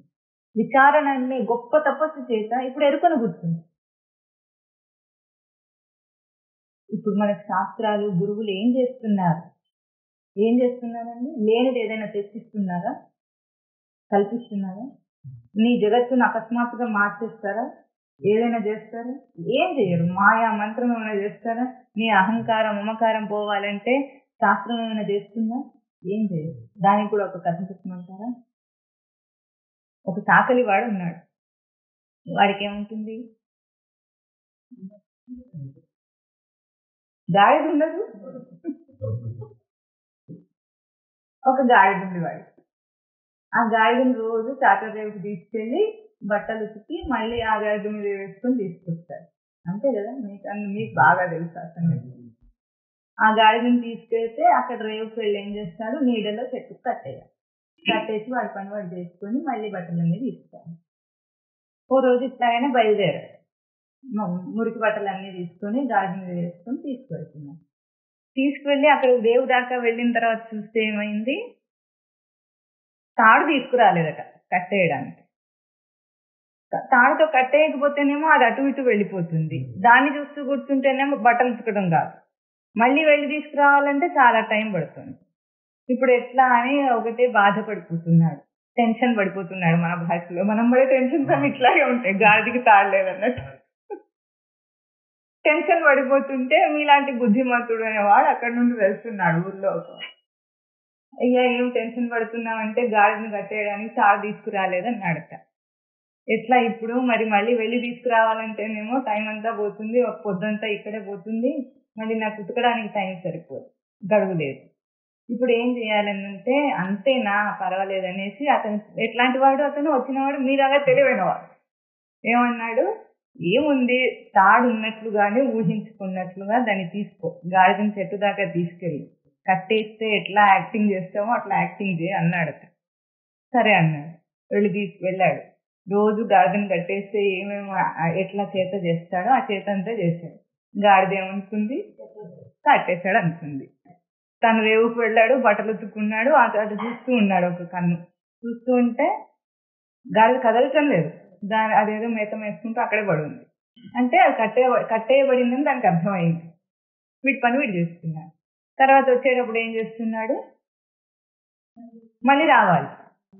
కానీ విప్పాలని అనుకోలేదు, కట్టలేదు కదా, గాడిద అనుకుంది కానీ వీడికి తెలుసు కదా సత్యం. విప్పాలని అనుకోకుండా నడు అన్నాడు. కదలటం లేదు, అది కదలటం లేదు, ఏమిటిది ఇట్లా కదలటం లేదు ఇది అని అనుకుంటే మళ్ళీ ఆ బుద్ధిమంతుడే మళ్ళీ వచ్చాడు. ఎవరు? కట్టేయమన్న బుద్ధిమంతుడు వస్తే, ఏమయ్యా ఇప్పుడు ఇది కదలటం లేదు, ఇది ఒక టెన్షన్ అయిపోయింది. వీడికి ఏం జరిగినా టెన్షనే కదా, మనకి ఎట్లా టెన్షన్ ఉంటుంది. స్కూల్కి లేట్ అయినా టెన్షన్, ఆఫీస్కి లేట్ అయినా టెన్షన్, సాక్స్ కనిపించకపోతే టెన్షన్, ఫైల్ కనిపించకపోతే టెన్షన్, కళ్ళజోడు కనిపించకపోతే టెన్షన్, టెన్షన్ టెన్షన్ మనకి ఎప్పుడు. అట్లాగే వీడు కూడా టెన్షన్ పడుతున్నాడు. అయితే ఏముంది, ఎట్లాగైతే యాక్టింగ్ చేసి దాన్ని కట్టించావో అదే యాక్షన్, అదే చేత చేసి విప్పేయి. అట్లాగే చేశాడు, విప్పేస్తే అది విడిపోయాను అనుకొని వచ్చేస్తుంది. ఇప్పుడు గాడిద ఎప్పుడూ కట్టుబడలేదు, అది భ్రాంతి. అతను వచ్చి ఏం విప్పలేదు. అట్లాగే మనం ఎప్పుడు కట్టుబడలేదు, మనం ఎప్పుడు జీవుడుగా కానేలేదు, భ్రాంతి మాత్రం. గురువు వచ్చి ఏం చేస్తాడు, నువ్వు కట్టేసుకున్నావని భ్రాంతిలో నువ్వు ఉంటే విప్పినట్టు యాక్టింగ్ చేస్తాడు అంతే. నువ్వు ఎప్పుడు నిత్యముక్త స్వరూపుడైన జీవుడు, నీకు బంధం లేనే లేదు. నువ్వు అనుకున్నావు అంతే, అనుకుంటే కట్టుబడి ఉన్నావు. ఎవరు కట్టేశారు మనం? అతకేన ప్రయుక్తోయం. ఇప్పుడు చెప్పండి, అతకేన ప్రయుక్తోయం. నేను ఎందుకు చేస్తున్నాను, నువ్వెందుకు చేయట్లేదు, నీ భ్రాంతి కొద్దీ చేస్తున్నావు. ఏం చెప్పమంటారు శాస్త్రాన్ని? ఎవరు కట్టేస్తున్నారు సంసారానికి నన్నంటే? అప్పుడు వచ్చి ఏం చెప్తాడు గురువు? ప్రజ్ఞానం, తత్వమతి. ఆహా, ఇప్పుడు నేను బ్రహ్మస్వరూపం అంటాడు. నువ్వు ముందు కూడా బ్రహ్మమే, ఇప్పుడు కూడా బ్రహ్మమే, ఎప్పుడు బ్రహ్మమే. జీవుడుగా నువ్వు ఎప్పుడు మారనే లేదు.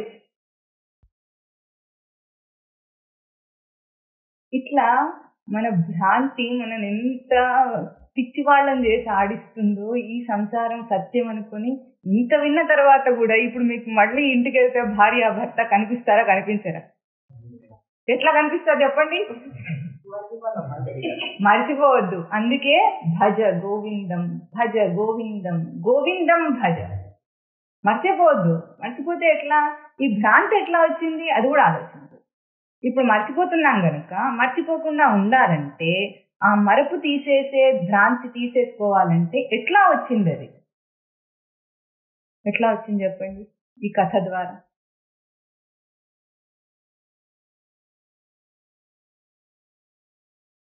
కథలో సమాధానం ఉంది.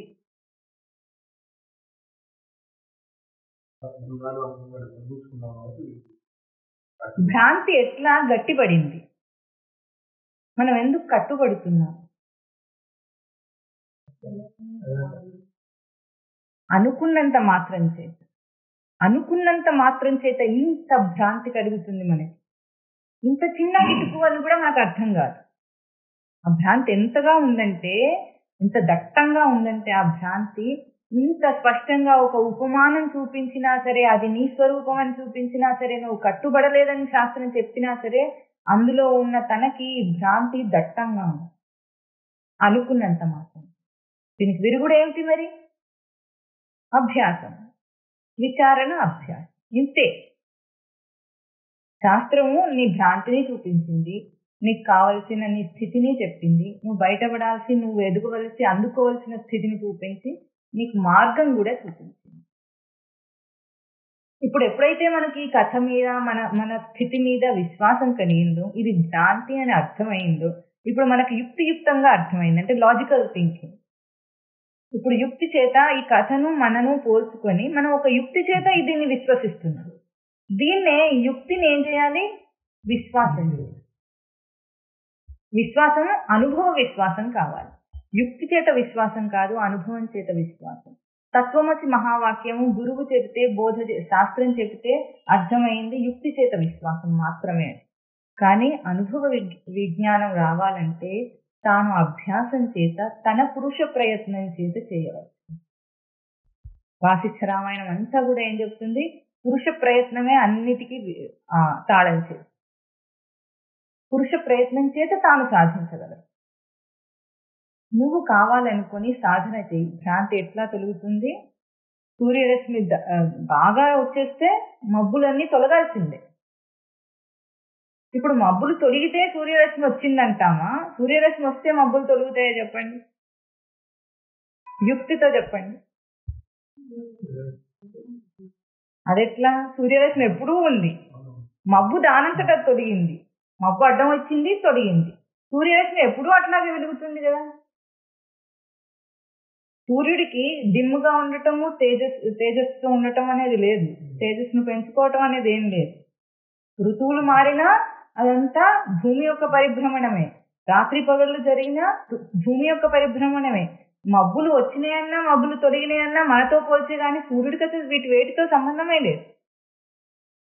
ఇన్ని మార్పులు మనకు ఋతువుల రూపంలో, రోజు రూపంలో, సంవత్సర రూపంలో వస్తున్నవన్నీ కాలమని మనం ఏం చెప్తున్నామో అవన్నీ సూర్యుడికే సంబంధం లేదు. సూర్యుడు ఎప్పుడూ ఒకే స్వరూపంలో ఉన్నాడు. ఇవన్నీ భూమి యొక్క పరిభ్రమణం వల్ల కలుగుతున్నాయి. భూమి తనకై తాను తిరిగి ఇవన్నిటినీ తెచ్చుకుంటుంది. పగలు రాత్రి కావాలంటే భూమి తిరగాలి, ఋతువులు మారాలంటే భూమి తిరగాలి, సంవత్సరాలు మారాలంటే భూమి తిరగాలి. భూమి ఆగిపోతే ఇంకేం లేదు, అంత నాటకం అంతా అక్కడికి స్టాప్ అయిపోయింది, ఆగిపోతుంది. ఇప్పుడు మనము చర్వణంగా ఈ సంసార చక్రంలో కొట్టుకొని భ్రాంతిలో ఉండాలి. అది ఆగిపోతే నాటకం అయిపోయింది, తెరపడింది, జీవుడు అనేవాడే లేడు. సృష్టి స్వరూపం ఏమిటంటే సృష్టిలో ఉన్నది ఉనికి ఒక్కటే, సచ్చిదానంద స్వరూపం ఒక్కటే ఉంది. అది సృష్టి అన్న రూపమే ప్రవర్తన కోసం ఒక వేదిక. ఉనికి ప్రవర్తించటానికి వేదిక సృష్టి యొక్క స్వరూపం. ఆ సృష్టిలో జీవుడు అనేవాడు ఆ ఉనికిని ఆధారం చేసుకునే ఇన్ని నాటకాలు ఆడుతున్నాడు. ఎందుకు చేసుకున్నాడు అన్న ప్రశ్నకు అర్థం లేదు. ఎందుకంటే ఏ రోజైతే మనం విచారంలో ఇదంతా తెలుసుకుంటామో అసలు చేసుకోనే లేదనేదే సత్యం. కానీ ఈ రోజు మనకు ఆ సత్యం అర్థం కాదు కనుక దీనికి మనకు కావాల్సింది ఏంటి? అభ్యాసం, విచారం, సాధన అభ్యాసం చేయాలి. సాధన అభ్యాసం చేస్తే ప్రతిదీ ఇప్పుడు ఇంతసేపు మనం విచారణ చేసిన దాంట్లో మన ఎదురుగా ఉన్నవన్నీ మన స్వరూపాలు. మన స్వరూపమే, నేను అన్న స్వరూపమే అక్కడ పరావర్తనై కనిపిస్తుంది. ఇప్పుడు విచారణ చేసినప్పుడు ఎంత సౌభాగ్యం కలుగుతుందంటే, ఇప్పుడు నా రూపం చూడాలంటే నేను ఇప్పుడు భౌతికంగా నా రూపం చూడాలనుకున్నాను. ఎక్కడికి వెళ్ళాలి? అద్దం ముందుకు వెళ్ళాలి. ఒక్క అద్దం, ఆ అద్దంలో వెళితే నేను కనిపిస్తాను. కాసేపు అక్కడ ఎంతసేపు నిలబడతాము, ఎంత కుడికినా కాసేపే కదా, ఆ కాసేపు తర్వాత అక్కడ నుండి వెళ్ళిపోతాము. ఇప్పుడు అదే సాధకుడికి తన స్వరూపం చూడాలంటే సృష్టి అంతా అద్దమై కనిపిస్తుంది. నువ్వు ఎక్కడికి వెళ్ళినా అద్దమే ఉంది, నువ్వు ప్రత్యేకించి ఒక అద్దం దగ్గరకు వెళ్ళాల్సిన అవసరం లేదు. సృష్టి అంతా నీ స్వరూపమే కనిపిస్తుంది. ఎక్కడ ఏం చూసినా నీ స్వరూపమే కనిపిస్తుంది. ఎందుకు? ఇదంతా నీ నుండే వచ్చి పరావర్తనమై మేనిఫెస్ట్ అయింది, రూపాంతరమైంది. ఇంత సత్యం అర్థం కావాలంటే ఒక చిన్న ఉపమానం ఆలోచన చేద్దాము. ఇది నా రూపమే ఒక అభౌతిక రూపము ఇంత భౌతిక రూపంలోకి ఎట్లా పరావర్తనమై రూపాంతరం చెందుతుంది, మేనిఫెస్ట్ అవుతుంది అనేది మనకి ఊహ కందనంత విచిత్రంగా ఉంది. సంసారం విచిత్రం కదా, మనకేమిటి ఇదే విచిత్రంగా ఉంది. ఇప్పుడు ఒక చిన్న ఉపమానం ఆలోచించండి. రోజు మనం చేస్తున్న అన్ని పనుల్లో మనం ముందుగా ఒక మాట అనుకుంటాం, ఒక కోరిక కలుగుతుంది, లేదా ఒక పని సంకల్పం చేస్తాం, అంతే కదా. అనుకోకుండా ఎవరైనా ఏదైనా పని చేస్తారా? చేయరు. ఏదైనా సరే, మనకు అలవాటైన పనైనా, అలవాటు కాని పనైనా, కొత్త పనైనా సరే అనుకోవాలి, సంకల్పం చేయాలి. చేస్తేనే మనం దానికి ప్రక్రియలోకి వస్తుంది. ఇప్పుడు ఆ అనుకోవటము, సంకల్పము భౌతికమా అభౌతికమా? అది బయటికి రాకముందు, కార్యరూపంలోకి రాకముందు ఎవ్వరికీ తెలియదు. మన చుట్టూ ఉన్నవాళ్ళు అని మనుషులను అనుకున్నప్పుడు వాళ్ళెవరికీ తెలియదు. ఎప్పుడు బయటికి వ్యక్తం అయింది? అది నువ్వు అనుకోని దాన్ని చేస్తే వ్యక్తమైంది, అంతే కదా. ఇప్పుడు ఒక అభౌతికమైన సంకల్పము అనుకొనుట, ఒక లోపల సంకల్పము క్రియారూపంలోకి వచ్చి నీకు కనిపిస్తుంది కదా, బొమ్మ గీచినట్టు కనిపిస్తుందా లేదా? ఇప్పుడు అభౌతికం భౌతికం అయ్యిందా లేదా? మనం రోజు చేస్తున్నావా, చేయటం లేదా? చేస్తున్నావా లేదు? మరి అట్లాగే నా స్వరూపం అక్కడ ఉందంటే నీకు ఎందుకు అర్థం కావటం లేదు? నువ్వు ఊహించుకుంటేనే నీ స్వరూపం బయటికి వస్తుంది. ఇంకా ఆలోచించండి, ఇవేమో రోజు మన పనుల్లో మనం చేసేది. ఒక పని చేయాలనుకున్నప్పుడు దానికి కొన్ని మెటీరియల్స్ కూర్చుకొని, సామాగ్రిని కూర్చుకొని ఆ పనిని కార్యరూపంలోకి తీసుకొస్తాం. ఇప్పుడు మనం ఒక ప్రశ్న వేయొచ్చు, ఇక్కడ మెటీరియల్ ముందే ఉంది కనుక నేను తీసుకొచ్చాను అంటాడు. అంతే కదా. వంట చేయాలి, వంట చేయాలంటే అన్నము బియ్యము నీరు గిన్నె అగ్ని ఇవన్నీ ముందున్నాయి కనుక నేను అనుకొని వంట అనే ఒక పాక రూపాన్ని ఇచ్చాను దానికి. అవి ఎట్లా వచ్చినాయి అని అడుగుతున్నాం. మనం ఏం చెప్తున్నాం, నీకు కనిపించే వస్తువు అయినా విషయమైనా అంతా నీ నుండి వచ్చింది. ఇది మనకి వస్తువు అర్థం కావటం లేదు. ఇప్పుడు మీరు ఆలోచించండి, రోజు మనం నిద్రపోతున్నాం కదా, నిద్రపోయినప్పుడు కళలు వస్తున్నాయా లేదా? కళలు వచ్చినప్పుడు కళలో మనం ఉన్నాం, కళలో కూడా అనుకుంటేనే ఏదైనా అవుతుంది. అంటే కళలో ఉన్న మనిషికి, కళలో ఉన్న మనకి, మనం అక్కడ కూడా అన్ని కార్యరూపంలో అన్ని ఏవో సంఘటనలు జరుగుతున్నాయి కదా, అక్కడ కూడా మనం అనుకుంటేనే అవన్నీ అవుతాయి. కళలో ఒక అభౌతికమైన మనిషి నేను ఉన్నా, అందులో అభౌతిక సంకల్పం ఉంది, వాడు అనుకొని కళలోని రూపాలన్నీ వచ్చినాయి. అంతేనా? ఇప్పుడు ఈ భౌతిక రూపాలు కళలో ఎట్లా వచ్చినాయి? లేచిన మనకి ఎట్లా తెలుస్తుంది? ఆ కళలో నేను అబద్ధం, భౌతికం కాదు. ఆ కళలో ఆ మనుషులు అబద్ధం, ఆ వస్తువులు అబద్ధం, అవన్నీ ఊహా కల్పితం. ఎట్లాగో ఈ కళలో, ఈ జాగృత కళలో అట్లాగే అబద్ధం. నిజానికి నువ్వు లేవు, అవి లేవు, సంఘటనలు లేవు, ఏవీ లేవు. దీర్ఘంగా నువ్వు కలగంటున్నావు. మనకేమనిపిస్తుంది? కళ ఉపమానం చెప్పినప్పుడు కళలోనేమో 1 గంట సేపు 2 గంటలు కళ వస్తుంది, ఆ రోజుతో ఆ కళ అయిపోతుంది, లేవగానే కళ అని అర్థం అయిపోతుంది. కానీ ఇక్కడ మాత్రం లేచిన తర్వాత కూడా మళ్ళీ వాళ్ళే కనిపిస్తున్నారు, అదే పాత మొగుడు కనిపిస్తున్నారు, ఆ పిల్లలే, అదే ఇల్లు, ఆ సంఘటనలు, ఆ పరిస్థితుల్లో కనిపిస్తున్నాయి. అదెట్లా? ఆ కళ ఏమో చాలా చిన్నగా ఉంది, చక్కగా ఉంది, అయిపోతుంది అమ్మాయి అనుకుంటున్నాం. పీడకల అయితే పీడ పోయింది అని అనుకుంటున్నాం. ఈ సంసార పీడకల పోవటం లేదు, అట్లా ఇంకా అట్లాగే ఉంది. ఎట్లా ఉంది? అది నిద్ర లేస్తే పోతుంది, ఇది నిద్ర లేస్తే పోవటం లేదు. ఎట్లా? ఇంకా మనం నిద్ర లేవలేదు, ఇంకా మనం ఇక్కడ నిద్రపోతున్నాం కనుక ఈ నిద్రనేమో భౌతిక నిద్ర, ఒక రోజుతో పోల్చిన నిద్ర. ఈ సంసారానికి సంబంధించిన ఈ కళలో ఇంకా మనం నిద్ర లేవలేదు. నిద్ర లేస్తే కనిపిస్తుందా? కనిపించదు. ఇంకా మనమేమో ఈ రోజు రాత్రి, ఈ పగలు, ఈ రాత్రితో పోల్చి, ఆ కళతో పోల్చి మాట్లాడుతున్నాం. ఇది అబద్ధం. ఈ జీవుడు ఇంకా నిద్రలోనే ఉన్నాడు, మోహనిద్రలో ఉన్నాడు. అందుకే అదే మొగుడు కనిపిస్తున్నాడు, ఆ పిల్లలే కనిపిస్తున్నారు, ఆ కష్టాలే కనిపిస్తున్నాయి, ఆ ఇల్లే కనిపిస్తుంది, అవే కనిపిస్తున్నాయి, ఆ సంసారమే ఇంకా కనిపిస్తుంది. ఏ రోజు నువ్వు నిద్ర లేస్తావో అన్నీ పోతాయి. పోతాయంటే అంటే ఇట్లా అదృశ్యమైపోయింది, మాయం అయిపోతాయి. చూడండి సినిమాల్లో ఇట్లా అనగానే మాయం, అట్లా మాయం కావు.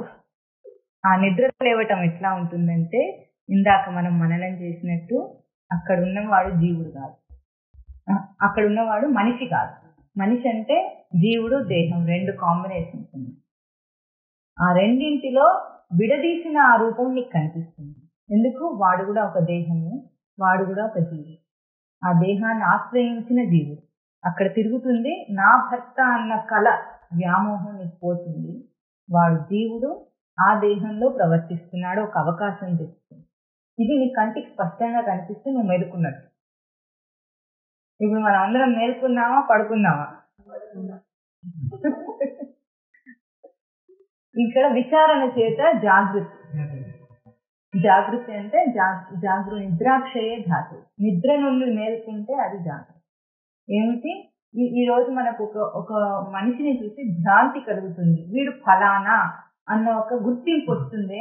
ఆ గుర్తింపు పోయి వాడి నిజస్వరూపం కనిపించాలంటే, నీ నిజస్వరూపం నీకు ఎప్పుడూ ఎరుకలో ఉంటే, అంటే నేను ఈ దేహంతో ప్రవర్తిస్తున్న ఒకానొక జీవుడిని, ఆ జీవుడు బ్రహ్మస్వరూపమైన జీవుడిని, మామూలు జీవుడు కాదు వాడు, బ్రహ్మస్వరూపం. నిజానికి ఆ జీవుడు అవకాశం కోసం ఈ దేహంలో ప్రవర్తిస్తున్నాడు. ఇది నేను అన్న ఈ ఐడెంటిఫికేషన్ ఏదుందో అది. అది నేనని నువ్వు ఎరుకలో పెట్టుకుంటే గ్యారంటీగా ఎదురుగా ఉన్నవాడు జీవుడుగా కనిపిస్తాడు. మనం ఎందుకు చూడలేకపోతున్నామంటే మన గుర్తింపు ఇంకా మనకు స్పష్టంగా లేదు. అందుకే భజ గోవిందం. మనను మార్చుకోవాలి, వాడిని మార్చొద్దు. ఇప్పుడు వాడిని జీవుడిగా దేహంగా రెండు విడదీయొద్దు. నిన్ను చేసుకో, నీ రెండు స్వరూపాలని దర్శనం చేయి. ఇది ఎంత సులభం అంటే దీనికి మనం డిసెక్షన్ చేసి రెండు వేరు చేయాల్సిన అవసరం లేదు. కత్తితో కోసి దేహాన్ని జీవుడిని వేరు చేయాల్సిన అవసరం లేదు. ప్రవర్తనలో స్పష్టంగా బొమ్మ గీసినట్టు కనిపిస్తుంది. ఏం కనిపిస్తుంది? ఇప్పుడు ఇట్లా చేయి తిప్పినప్పుడు ఏం కనిపించింది?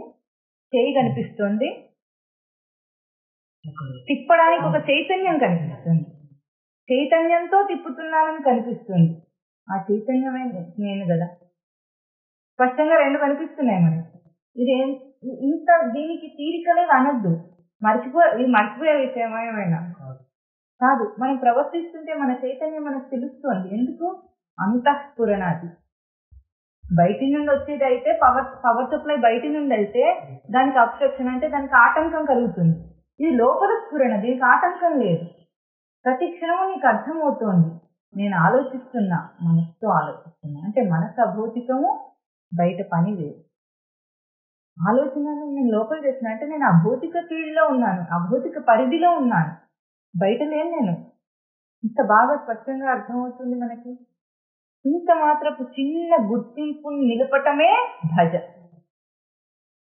గోవిందం భజ అంటే ఈ గుర్తింపు నిలపటం మాత్రమే. కూర్చున్నా, చైతన్యవంతుడైతే కూర్చున్నానా లేదా? అదే నిద్ర పట్టింది అనుకోండి, ఇట్లా చూతాడా లేదా? ఇట్లా మెడ వాలిపోతుంది. వాలిపోయిందంటే చైతన్యం ఉపసంహారం అయింది. చైతన్యం మళ్ళీ వస్తే మెలకు వచ్చేస్తే ఇట్లా లేస్తారు. అంటే చైతన్యవంతం అయి ఉంటేనే కదా ఈ దేహం ఇట్లా తిరుగుతోంది. నేను ఆ చైతన్యాన్ని ఎప్పటికప్పుడు ఉదికి చైతన్యవంతం చేసుకొని నిలిపితేనే నిలిపిన వాడిగానే అది ఉంది. పడిపోవటం లేదు. ఎవరు వాలిపోతున్నారా? గృహ లేకుండా ఉంటున్నారా? లేదు. గుర్తింపు లేక లేనివాడయ్యాడు, గుర్తింపుతో ఉన్నవాడవుతాడు. ఇది భజ. క్షణ క్షణానికి భజన చేయమంటే అర్థం ఏమిటంటే గోవిందుని ఇంతే. రెండు రూపాలను చూడు నీ లోపల. క్షేత్రజ్ఞ క్షేత్రజ్ఞుల సంయోగాన్ని దర్శనం చేయి. ఇది క్షేత్రము, క్షేత్రజ్ఞుణ్ణి నేను. అంటే క్షేత్రము అని తెలుసుకొని క్షేత్రమును తెలిసి దాంట్లో క్షేత్రం జానాతీతి క్షేత్రజ్ఞ. ఈ క్షేత్రం అని తెలుసుకొని ఈ క్షేత్రంలో ప్రవర్తిస్తున్న వాడిని నేను. ఈ దృష్టి కనుక తనను తాను సేవిస్తే కాంత అంటే ఏమంటాడు? అది నా భార్య కాదు, అది నాకు ప్రకాశం. కాంత శబ్దానికి కము కాంతో ధాతు. పుత్ర శబ్దానికి ఏమో పున్నాంనో నరకాత్రాయతే ఇది పుత్ర. ఇప్పుడు అదే ప్రశ్నలో రేపు మళ్ళీ గురువు అడుగుతాడు నిన్ను, కాంత అన్నప్పుడు ఏమన్నాడు? ఇందాక ముక్కచక్ర మోహన్ రావు గారు అమ్మాయి అన్నాడు, పుణ్యవతి అన్నాడు. అది కాదు, ఇప్పుడు ఏమంటాడు? కాంత అంటే ప్రకాశ స్వరూపం. నా ప్రకాశం పరావర్తనమై కనిపిస్తుంది.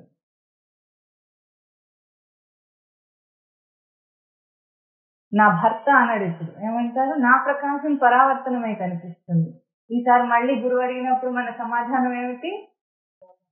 నా ప్రకాశం, నేను యొక్క ప్రకాశం. నా అంటే మరి నాదనుకోవద్దు, సొంతం అనుకోవద్దు. నేను యొక్క ప్రకాశమే అక్కడ పరావర్తనమే కనిపిస్తుంది. కస్తే పుత్ర, ఎవరు నీకు కొడుకు అని అంటే కొడుకు కాదు ఇప్పుడు వాడు. దుర్యోధనరావు కాదు నా కొడుకు. ఎవరు? పుత్ర అంటే పున్నాంనో నరకాత్రాయతే ఇది పుత్ర. అంటే ఇది నా కొడుకు అన్న ఒక పున్నామ నరకంలో ఉన్నాం మనం. అంతిని తీసేస్తాడు. నిన్ను అవకాశం అది. నేను అమ్మని కాదు, వాడు నా కొడుకు కాదు. నేను భార్యని కాదు, వాడు నాకు భర్త కాదు. నేను భర్తని కాదు, అక్కడ ఉన్నది నా భార్య కాదు. నేనెవరు? క్షేత్రజ్ఞుణ్ణి. క్షేత్రజ్ఞ సంయోగాన్ని నేను. ఈ క్షేత్రజ్ఞ సంయోగమే అక్కడ కూడా ఉంది. వాడు కూడా ఒక క్షేత్రం ఉంది, ఒక క్షేత్రజ్ఞుడు ఉన్నాడు. ఇది కనిపిస్తుంది, స్పష్టంగా కనిపిస్తుంది. ఇప్పుడు ఏ రోజు వైఫై ఆన్ చేయాలా?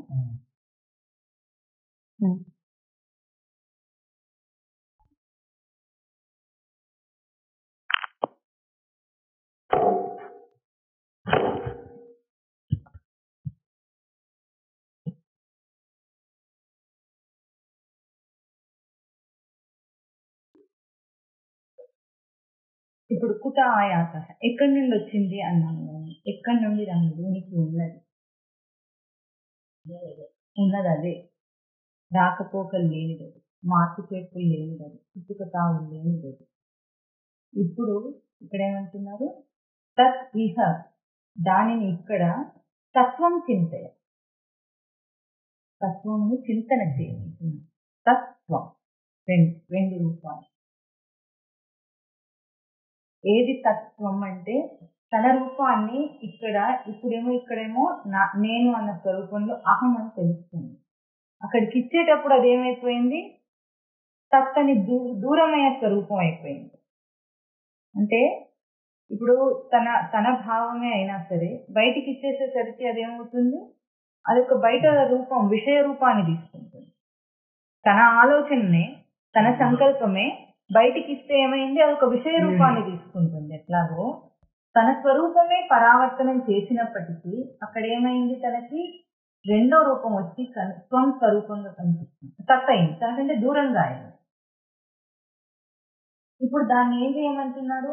తత్వం రెండు ఒకటిగా దర్శనం చేయగలరు, అంటే సమన్వయం చేసుకోవటం. ఇప్పుడు మనం ఏం చేశాము? తన స్వరూపాన్ని స్పష్టంగా తెలుసుకున్నాం. ఎట్లాగో క్షేత్రజ్ఞ సంయోగం ఉంది ఇక్కడ. నేను అంటే ఇప్పుడు ఇక్కడ నేనుగా గుర్తింపబడుతున్న ఈ దేహంతో ఉన్న దేహధారి అనేవాడు ఈ క్షేత్రంలో ప్రవర్తిస్తున్న క్షేత్రజ్ఞుడు, అంటే క్షేత్రంను తెలిసిన వాడే ప్రవర్తిస్తున్నవాడు. అదే రూపాన్ని అక్కడ దర్శనం చేస్తున్నాం. భార్య, కొడుకు, పుత్రుడు ఎవరెవరు కనిపిస్తున్నారో, ఏదేది కనిపిస్తున్నదో రెండింటి సంయోగంగా దర్శనం చేస్తున్నాం. ఇప్పుడు అది ఎంత దర్శనం చేసినా కూడా అది బయట రూపం అయినప్పుడు ఏమవుతుంది? తత్ అని తనకు వేరొక స్వరూపంగా కనిపిస్తుంది. ఇప్పుడు దాన్ని తత్వం అంటే తత్వం చేసుకోవాలంటే తనదిగా ఒకటిగా సమన్వయం చేసుకోవాలి. ఇది ఎట్లా చేస్తుంది? ఇప్పుడు విచారణ చేత ఇది దర్శనానికి వస్తుంది. ఎంతసేపు నిలపగలిగితే అది భజన అవుతుంది. ఎప్పుడు వదిలేస్తామో భజన తొలగిందన్నమాట. నిలపగలిగినప్పుడు భజన, గోవిందుని భజన చేసిన వాళ్ళమైనా. ఇప్పుడు దీన్ని సమన్వయం చేసుకునే సాధన ఎట్లా ఉంటుంది? ఇప్పుడు మనం లౌకికంగా మనకు కనిపిస్తున్న విషయ జగత్తులో వీళ్ళతో ప్రవర్తిస్తున్నాం. ఇప్పుడు ఎంతసేపు మనం మననం చేసిన తత్వము ప్రవర్తనలో ఎందుకు భేదంగా కనిపిస్తుందో చూద్దాం. ఇప్పుడు నేను ఒక మాట అంటాను, అక్కడ ఉన్నది వాడు నా పరావర్తన స్వరూపమే అయినా కూడా వాడి రజోగుణంతో ఉన్నట్లుగా ఒక మనిషిగా, వ్యక్తిగత మనిషిగా మనల్ని ఎదిరించి ప్రవర్తిస్తాడు. కొడుకైనా సరే, భార్య అయినా సరే అనుకున్నాం ఉపమానాన్ని. అప్పుడు అదొక వేరే స్వరూపం అయింది, నేనొక వేరే స్వరూపం. ఈ ఇద్దరికి భేదాభిప్రాయం వచ్చింది. అవునంటే కాదని, కాదంటే అవునని. ఒకటేమిటి మనకు లక్ష్యంతో అయిపోయింది. ఈ భేదాభిప్రాయం వచ్చింది. అక్కడ ఉన్నది నా స్వరూపం అయితే నాతో నాకే ఎందుకు భేదాభిప్రాయం వస్తుంది? దాన్ని నేను ఎట్లా సమన్వయంగా గ్రహించగలను? ఒక విషయం ఒక మనిషికి చెప్పే ప్రయత్నం చేస్తున్నారు. వాడేమంటాడు? నాకు అదంతా తెలుసు, అది కాదు అంటే వాదిస్తుంది. నువ్వు చెప్పే కానీ వినటానికే ప్రయత్నం చేయటం లేదు. ఇదే కదా మన జీవితం అంతా. ఒక మనిషి ఇంకో మనిషితో ప్రవర్తిస్తున్నప్పుడు మనకు కనిపిస్తున్న సత్యం ఇది. ఇంతసేపు చెప్పిన సత్యం మనకు కనిపించదు అక్కడ, మనం దాన్ని గ్రహించలేము. ఇప్పుడు ఆ వ్యక్తితో సమన్వయం కావాలంటే, ఒప్పించాలంటే, ఒక మూర్ఖుడిని కానీ, మొండివాడిని కానీ, కోపిష్టిని కానీ ఒప్పించాలంటే మనం సమన్వయం చేసుకోవడానికి మనకేం కావాలి? విషయాత్మకంగా ఆ విషయాన్ని సర్దుబాటు చేస్తే సమన్వయం అవుతుందా? అప్పుడు ఎట్లా ఉంటుంది? విషయాత్మకంగా అందరూ సర్దుకుంటారు. భార్యకి భర్తకి ఎంత ప్రేమలున్నా వాళ్ళ ప్రవృత్తులు వేరు. వాళ్ళు ఏం చేస్తున్నారు? ఒక చోటు ఉంటున్నారంటే సర్దుకొని బ్రతుకుతున్నారు. అంతే కదా. కుటుంబంలో నలుగురు కానీ సమన్వయం అయ్యే ఎవరు బతకటం లేదు. అందరికీ వాళ్ళ భేదాభిప్రాయాలు ఉండే ఒక చోట సమన్వయం సర్దుకొని బ్రతుకుతున్నారు. ఈ సర్దుబాటు జీవితంలో మనకు అక్కడ ఉన్న స్పష్టత పోతుంది. అంటే వాడు వేరు, నేను వేరుగానే బతకాల్సి. ఎంత మనం దర్శనం చేసే ప్రయత్నం, సర్దుకొని బ్రతకటంలో మనము స్పష్టతని పొందలేము. అందుకే సమన్వయం చేసేది కాదు. ఇప్పుడు ఒక మొండివాడు నీ ముందున్నాడు, నువ్వు చెప్పిన దాన్ని ఒప్పుకోవటం లేదు, వీడికి సర్దుకోవచ్చు. సర్దుకుంటే ఆ ఆ విషయంలో సరే నీ మాటనే వింటాను, చేస్తాను పో అంటారు. ఇది సర్దుకోవటం. అదేమైంది, అవకాశం నీకు వాడికి కూడా ఫ్యూటైల్, అది పోయింది, వృధా అయింది. ఇద్దరు కూడా సమన్వయమైన ఒక సృష్టి రహస్యాన్ని అక్కడ నిలుపలేకపోయారు. ఇప్పుడు సమన్వయం కావటం అంటే ఎట్లా ఉంటుందో అర్థం చేసుకున్నాం. వాడు మొండివాడు, చెప్తే వినటం లేదు. కొడుకే మొండివాడు, చెప్తే వినటం లేదు. సమన్వయం ఎట్లా చేయాలి? ఎందుకు వాడు ఎంతసేపు వాడికి నువ్వు చెప్తే వినటం లేదు అంటే దాంట్లో ఇది మన స్వరూపమే కదా అక్కడ ఉంది నిజానికి. దాని అర్థం ఏమిటంటే నువ్వు నిజంగా నీ త్రిగుణాలు లేని స్వరూపాన్ని అక్కడ పరావర్తనం చేయటం లేదు, త్రిగుణ రూపంగానే పరావర్తనం. అంటే వాడు మొండివాడు అంటే నీలోని మొండి అంశం అక్కడ ప్రతిబింబంగా కనిపిస్తుంది. వాడు మూర్ఖుడు అంటే నీలోని మూర్ఖ అంశం ప్రతిబింబంగా కనిపిస్తుంది.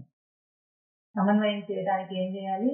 నీ నిజ స్వరూపాన్ని నిలుపుకొని వాడితో మాట్లాడితే నీ భావన తప్పకుండా నువ్వు స్థిరమై నీ భావనలో త్రిగుణాలు లేని నీ నిజ స్వరూపాన్ని నిలుపగలిగితే నీ భావన వాడి దాకా అనుకుంది.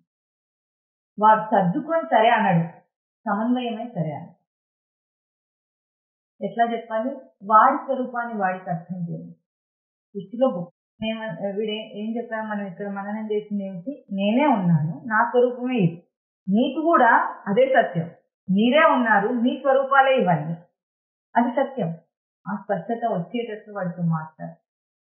నీ నిలకడ స్వరూపంలో నీ ఉనికి నిలుపుకొని నువ్వు ఆవేశం లేకుండా, కోపం లేకుండా, మోహం లేకుండా, భ్రాంతి లేకుండా నువ్వు మాట్లాడితే ఎదుటివాడు దిగొస్తాడు. నీ నిలకడ సమన్వయమే అక్కడ కనిపిస్తుంది. ఇది సమన్వయ జీవితం. అయితే ఈ సమన్వయంలో సంఘటనలు, విషయాలన్నీ స్పష్టంగా అవుతాయంటే ఇది అబద్ధం కనుక వాటి స్పష్టత అస్పష్టతలతోని, వాటి జయాపజయాలతోని సంబంధం లేదు. అక్కడ విషయం ఏమైనా కావచ్చు, అది మరపులోకి పోయేది, అది గతంలోకి వెళ్ళేది, అది బాగా జరుగుతుంది కాదు. నువ్వు నిలుపుకున్న నీ స్వరూపము అక్కడ నిలుస్తుంది. అప్పుడు వృధా కాకుండా ఆ సంఘటనకి ఒక అర్థం, సృష్టిలో ఈ నాటకానికి ఒక అర్థం నిలుస్తుంది. అంటే ఎక్కడ ప్రవర్తించినా తనను తాను నిలుపుకునే అక్కడ అదే ఉందని దర్శించినప్పటికీ తన త్రిగుణాలను కూడా దర్శించుకుంటూ రాకుండా అనుకుంటూ తన ప్రవర్తనని, తన ప్రవృత్తిని గుర్తించుకుంటే అక్కడ ప్రవృత్తి అంతా పక్కు. యథా దృష్టి తథా సృష్టి. తన దృష్టిలో తన గురించి తెలుసుకోవాలి. ఇంత మాత్రపు మనం చేసిన ఈ విచారణలో కేవలం బోధలో మనము యుక్తియుక్తంగా అర్థం చేసుకున్నది మనం ప్రాక్టికల్ గా చేసినప్పుడు అంత సులభమేం కాదు. ఎందుకంటే త్రిగుణాలతో ఉన్న దేహధారిగానే ఉన్నాడు, క్షేత్రజ్ఞుడు ప్యూర్ గా లేడు, ఇప్పుడు స్పష్టంగా లేడు. అప్పుడు మనం నిలుపుకున్న నిలకడ, మన ప్రవృత్తిని మనం అణచడము, అవన్నీ అక్కడ పరావర్తనం అవుతాయి. దీనికి ఒక మంచి ఉపమానం ఎట్లా లోకంలో మనం కూడా చాలాసార్లు మనం చేస్తాం. తిడుతున్నాడు అనుకోండి, తిడుతుంటే అరుస్తున్న వాడిని, తిడుతున్న వాడిని రెండు రకాలుగా అనుకుంటున్నాడు. వాడికంటే పెద్దగా అరిచి ఆధిక్యతను ప్రయోగిస్తే వాడు ఆగుతాడు, చచ్చినట్టు దిగొస్తాడు. అట్లా అయితే సర్దుబాటు అవుతుంది. లేదు, మన నిలకడను నిలుపుకుంటే వాడు ఆగిపోతాడు. మన ప్రతిస్పందనయే లేకపోతే వాడు తిట్టినప్పుడు వాడు ఆపుతాడో లేదా? సమన్వయం. సృష్టిలో ప్రతి కుటిలత్వానికి కూడా ఆ కుటిలమైన ప్రయోగం ఉంటుంది. దానికి కుటిలం, అది అగ్నిస్వరూపం. సృష్టిలో అగ్నిస్వరూపం అది. కుటిలానికి కుటిలంగా ప్రయోగం చేస్తుంది.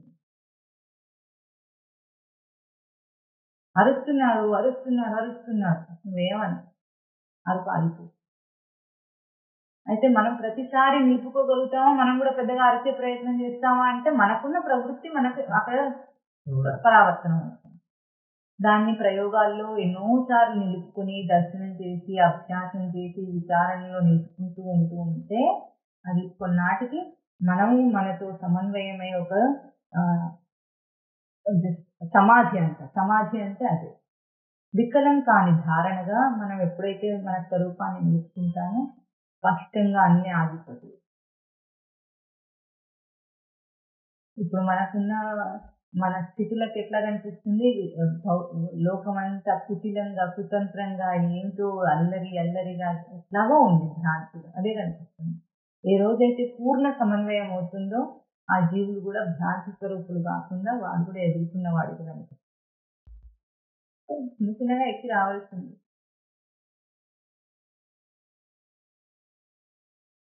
మొత్తానికి మనం గుర్తించవలసింది మాత్రం ఏమిటంటే అక్కడ ఇంకో స్వరూపం అయితే లేదు. ఏది కనిపించినా అది నీ స్వరూపమే. నీలోని ఎన్ని రకాల ప్రవర్తనలు అంత జగత్తును సృష్టి చేస్తుంది. దీనికి కూడా మంచి ఉపమానము మనకిప్పుడు జగత్తు అన్నప్పుడు ఎంత కనిపిస్తుందండి?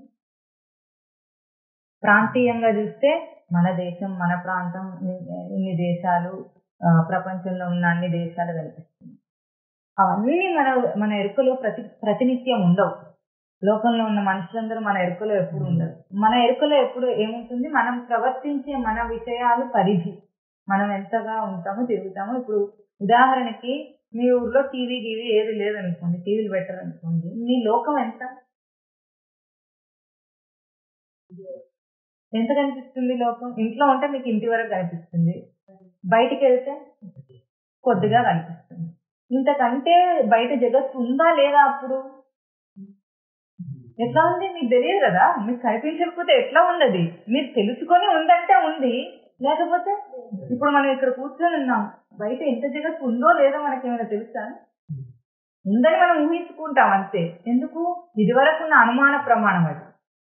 ఇందాక మనం అక్కడంతా తిరిగి వచ్చాము, వాళ్ళందరూ కనిపించారు, వాళ్ళందరూ మనకు తెలుసు అనే ఒక అనుమాన ప్రమాణం చేసి ఇప్పుడు వాళ్ళందరూ ఒక చోట ఉన్నారని మనం ఊహించుకోవాలి. కానీ ఇప్పుడు సత్యం ఏమిటి? మనకి మనం ఎక్కడ ప్రవర్తిస్తున్నామో అంతే మనకు ఉంది. మన పరిధి ఇంతే. ఊహాత్మక పరిధి అనుమాన ప్రమాణం చేత మనకు తెలిసిన మనుషులందరూ వాళ్ళ ఇళ్లలో ఉన్నారేమో, ఇప్పుడు ఈ లైవ్ టెలికాస్ట్ వింటున్నారేమో అని మనం ఊహించుకోవాల్సిందే తప్ప అవి ఉన్నాయో లేవో మనకు సంబంధం లేదు. అంటే మన జగత్తు ఎంత, మనం ఎక్కడ ప్రవర్తిస్తే అంతే.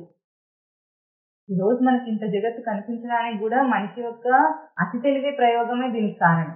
ఏమిటి? గ్లోబలైజేషన్. అన్ని తీసుకొచ్చి సెల్ ఫోన్లో పెట్టుకొని ఉంది అంటాడు. ఇప్పుడు ఇంత ప్రపంచం ఉంది మనకి, పెరిగింది, పరిధి పెరిగింది. అంటే భ్రాంతికి పరిధిని పెంచుతున్నాడు.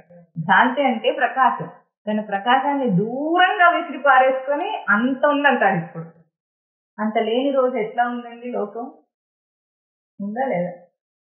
ఫోన్ లేదు, ఏం లేదు, వాడు ఉన్నాడో లేదు, ఊహించుకొని ఉండే ఉంటాడు అక్కడ అని అనుకోవాలంటే. ఉన్నాడు చచ్చాడో మనకి ఏం లేదు. మన పరిధి దాటి, మన గ్రహింపుని దాటి అది ఉందో లేదో నీకు అనవసరం. ఇంత జగత్తుంది, ఇంతెందుకు ఉద్ధరించాలి? ఎంత అట్లా దాన్ని స్థూలం చేయకుండా సూక్ష్మంగా తీసుకొని తనలోని జగత్తులోనే సవరణ చేసుకునే ప్రయత్నం చేస్తే ఇదంతా మారుతుంది. దృశ్య జగత్తును మార్చే ప్రయత్నం ఎప్పుడూ చేయద్దు. ఎదుటి వ్యక్తిని మార్చే ప్రయత్నం కంటే గొప్పది తనను మార్చుకోవడం. ఎదుటి వాడిని మార్చి వాడికి బుద్ధి చెప్పి వాడికి ఏదో చేయాలనే ప్రయత్నం తన కోసమే కానీ వాడి కోసం కాదు. ఇది సృష్టిలో ఆత్మకామం. ప్రతి ప్రాణి ప్రవర్తింపజేస్తున్న ఆత్మకామం. తన కోసమే చేస్తాడు అని ఎవరి కోసం చేయదు. ఇది భజ గోవింద. గోవిందుని భజించటం అంటే ఏకస్వరూపాన్ని దర్శనం చేయడం. సృష్టిలోని ఏకస్వరూపాన్ని దర్శనం చేయి, ఏకస్వరూపాన్ని నిలుపుతూ. ఏకస్వరూపమే ఉంది, ఇంకొకటి లేదు లేదు లేదు. సృష్టికి ద్వైత రూపం లేదు. ఇది ఈరోజు మనకి విచారణ చేస్తే చాలా కష్టంగా కనిపిస్తుంది. కానీ అంత పెద్దగా దాన్ని మార్చే ప్రయత్నం చేస్తే కష్టం. ఒక్క ప్రవర్తనలో చేసి చూస్తే చాలా సులభం. ఒక్క ప్రవర్తనలో చేసి చూస్తే చాలా సులభం. ఆ దిశగా బయట ఉన్న పరాప్రకృతి, అపరాప్రకృతి, జడ ప్రకృతి అన్నీ నీకు సహాయం చేయడానికే ఉన్నాయి. అపరాప్రకృతి అంటే పంచమహాభూతాత్మక సృష్టి, జడ ప్రకృతి అంటే గుర్తింపు లేని పంచమహాభూతాత్మక సృష్టి, పరాప్రకృతి అంటే నీలాగనే జీవస్వరూపంలో ఉన్న పంచమహాభూతాత్మక సృష్టి. ఈ మూడు కూడా నీకెప్పుడు సహాయం చేస్తున్నాయి. ఇదే మనకు జరుగుతున్న నిత్యమైన బోధ. ఇంకొకటి లేదు ఈ సృష్టిలో. ఆలోచించడానికి కానీ ఏది అనుకోవటం కానీ ఇంకేది లేదు.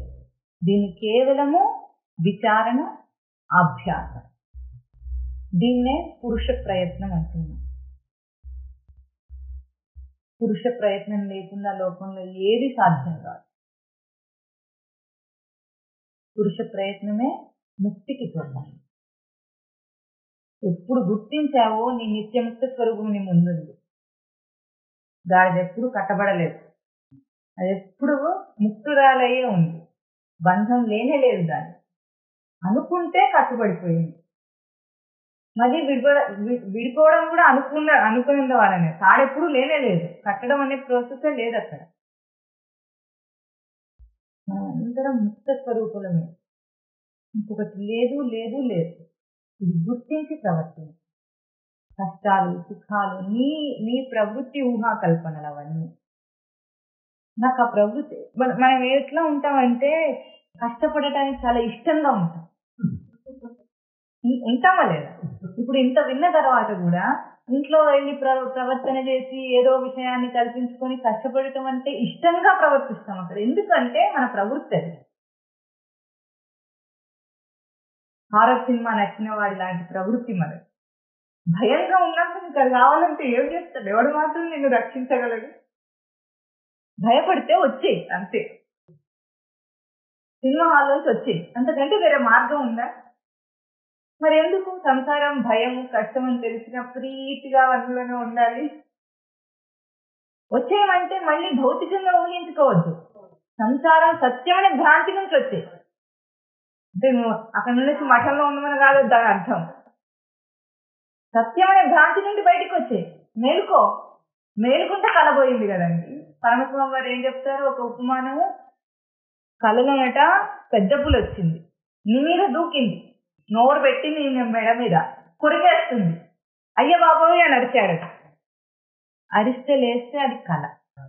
ఇప్పుడు పెద్ద పులి ఉందా? నీ మెడ కొరుకుతోందా? లేదు. లేస్తే లేదు కదా. అదే నువ్వు కళలో అయ్య బాబోయ్ అని అడిగినా చావాల్సిందే కళలో, అంతేనా? మళ్ళీ చావాల్సిందే, మళ్ళీ పుట్టవలసిందే కళలో. కళ నుంచి బయటకు వచ్చేదా? ఇది కళని గుర్తించు. నువ్వు చావు పుట్టవు.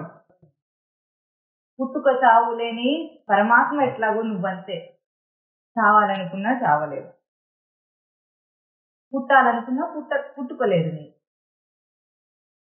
కేవలం మనం బయటికి రావటం అంటే మేలుకో. సత్యాన్ని గుర్తించి ప్రవర్తిస్తాం. అక్కడే ఉంటాము, అవే విషయాలు ఉంటాయి, అవే సంఘటనలు ఉంటాయి, ఆ మనసులో జరుగుతుంటాయి. కాకపోతే నువ్వే దృష్టితో ఇదివరకు చూసావు. కాంతే కాంత అంటే పేరు చెప్పకు. ఇది నా భార్య అండి అని ఇంట్రొడ్యూస్ చేయకు అనుకున్నా. కాంతే కాంత అంటే ఇప్పుడు ఏం చెప్తారు? నా ప్రకాశం పరావర్తనం అయింది. కస్తే పుత్ర, వాడొక మనిషి కాదు, వాడికి పేరు లేదు, ఏమీ లేదు. వాడెవడు? నన్ను తరింపజేయడానికి వచ్చిన నా ప్రకాశ స్వరూపుడే.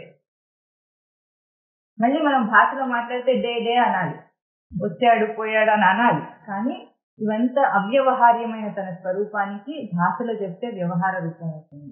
భాషకు అతీతంగా తీసుకుంటే అవ్యవహార్యం తన స్వరూపం. ఇప్పుడు కాతే కాంత, కస్తే పుత్ర, కస్యత్వం వా, కుత ఆయాత, ఎక్కడి నుండి వచ్చావు, నువ్వెవరు? తత్వం చింతయ తదిహ భ్రాంత. ఏ భ్రాంత అంటే ఇన్నాళ్ళేమో మోహ ప్రకాశంలో ఉన్నవాడివి ఇప్పుడు తత్వ ప్రకాశంలో ఉంటాడు. ఇప్పుడు మనం తిట్టారా? మనకు నిజంగా ప్రమోషన్ ఇచ్చారా? ఇప్పుడు ఇన్నాళ్ళు మూఢమతి అని తిట్టినట్టు అనిపించింది. కానీ ఆ తిట్టు కాదని చాలా సార్లు మననం చేశాం. ఏమిటి? నీ ప్రస్తుత స్థితిని చెప్పారు. ఈ రోజు మనకు ప్రమోషన్ ఇచ్చి హే భ్రాంత అన్నారు. మొదట్లో తిట్టినట్లు అనిపించింది మనకి. విచారణ తర్వాత ఏమర్థమైంది? హే భ్రాంత అంటే తత్వ ప్రకాశ స్వరూపుడివా అంటున్నారు ఇప్పుడు. ఎందుకు? మనం తత్వం చింతన చేస్తున్నాం. ఈ సంఘటనలో ఇహ భ్రాంత అంటే ఆ ప్రకాశాన్ని, నా ప్రకాశాన్ని తత్వ ప్రకాశంగా చూస్తుంది. మోహ ప్రకాశం నాది కాదు. తత్వ ప్రకాశ స్వరూపుడినే నేను. ఇంత మాత్రపు విచారణ చేత అంత సృష్టి విలీనమైపోయింది. గుర్తించాలి. దీన్ని మర్చిపోతామంటే మళ్ళీ వినాలి. పిల్లలు చదువుకోవాలంటే, మార్కులు రావాలంటే ఏం చేయాలండి? క్లాస్ లో వినొచ్చి వదిలేస్తారా? వాళ్ళు ఏం చేస్తారు? చదువుకోరా కాసేపు, ఒక గంట సేపైనా కుదురుకో కూర్చొని చదువుకో అంటామా? చదివిస్తామా అని? పరీక్షలు వస్తే ఇంకా ఇంటెన్స్ గా అదే పనిగా కూర్చొని చదువుకో కాసేపు కూడా రిలాక్సేషన్ ఇవ్వకుండా కూర్చొని చదువుకో. 10th క్లాస్ పరీక్ష అంటే నీ ప్రతి ప్రవర్తన నీకు పరీక్ష. అంటే నువ్వు స్పష్టంగా దర్శనం చేయవలసిన అంశం. కూర్చొని కాసేపు కుదురుగా ముందు విచారణ చేసి తర్వాత దూకు పనిలోకి. నాకు పనుంది అనకు. పని మరుపులోకి పోయేది. నీ విచారణ చేతను నిలిపేది నీ సత్యమైన జీవితం. ఇంకెవరైనా దీనికి అడ్డం ఏమిటో చెప్పండి. భర్త అడ్డమా? భార్య అడ్డమా? పిల్లలు అడ్డమా? వ్యవహారం అడ్డమా? దేహం అడ్డమా? అసలు అడ్డం ఉందా? లేనే లేదు. తనకు తానే అడ్డం. తనకు తాను అడ్డం తీసేసుకుని అభ్యాసం చేయడానికి నీ లోపల ఎవ్వరు ఉండరు. నీ లోపల నువ్వేం ఆలోచిస్తున్నారో చూసేవాడు ఎవ్వరు ఉండడు. అక్కడ సీసీ కెమెరాలు పెట్టడానికి లేదు. ఎవరు దూరి చూడలేరు. నీకు నువ్వే చూసుకోవాలి.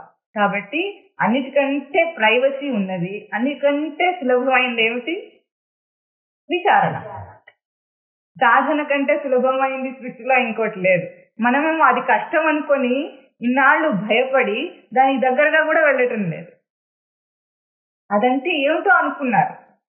విచారణ అంటే ఎంత కష్టమో, ఎంత తప్పొస్తో, ఏం చేయాలో ఏమో, అన్ని వదిలేయలేమో, కూర్చొని ఎక్కడో కూర్చోవాలని ఇదంతా అక్కర్లేదు. ఇది మనకు గుర్తుండకపోతే మళ్ళీ వినాలి. మళ్ళీ వింటుంటే చదువుకుంటూ ఉంటే ఏమైంది? కంఠస్థమయ్యి అప్పచెప్పగలిగాడు. అప్పచెప్తున్నప్పుడు అర్థాన్ని మననం చేయగలడు. అర్థం స్ఫురిస్తూ ఉంటుంది. కంఠస్థమైంది శ్లోకం. జీవితంలో ప్రవర్తన కంఠస్థం అవుతుంది. నీ ప్రవర్తన నీకు స్ఫురిస్తూ ఉంటుంది. అవలీలగా నిన్ను నిలపడం నీకు అర్థమవుతుంది. అంతే. ఇప్పుడు మనకు అర్థమైంది ఏమిటంటే సంసారం కంటే చాలా సులభమైంది ముక్తి సాధన. సంసారంలో చేయాలంటే మీకు తెలుసా, మన స్వరూపాన్ని బయటికి ఇచ్చి దాన్ని కుతంత్రం చేయాలంటే చాలా కష్టపడాలి. కుళ్ళు, అబద్ధాలు, ఈర్ష్య, ద్వేషం, అసూయ ఇవన్నీ రావాలంటే మనిషి చాలా కష్టపడాలి. ఊరికే రావన్నీ. వాటిని అభ్యాసం చేసి ప్రయత్నపూర్వకంగా మనం ప్రయోగిస్తాం వాటిని. అవి నీ స్వరూప లక్షణాలు కాదు, నువ్వు ఆపాదన చేసుకున్న లక్షణాలు. ఈర్ష్య పడితే లోపల ఒకసారి ఆలోచించండి, ఎవరి మీదనైనా ఈర్ష్య వచ్చినప్పుడు భారంగా ఉంటుందా, హాయిగా తేలిగ్గా ఉంటుందా? వాళ్ళేదో సాధిస్తున్నాను అనుకుంటాం. తిట్టినప్పుడు కూడా మనకు భారంగా ఉంటుందా, తేలిగ్గా ఉంటుందా? అంటే ఎంత ఆపాదన చేసి దాన్ని బరువుగా తీసుకొని మోయాలి, మోసి చేయాలి. తీసేసుకోవడానికి ఏమిటో ఎంత హాయిగా ఉంటుంది. అన్నిటినీ వదిలేస్తే ఇదే సన్యాసం అని. అన్నిటినీ ఆపాదన చేసుకుని బరువు భారం మొయ్యొద్దు. అవి నీకు లేవు. నువ్వు గాడిదవు కాదు. నువ్వు నిత్యముక్త స్వరూపుడు. అందుకే భజ గోవిందం, భజ గోవిందం, గోవిందం భజ మూఢమతే. భజ కాదు, భజ. గోవిందం భజ, భజ మూఢమతే.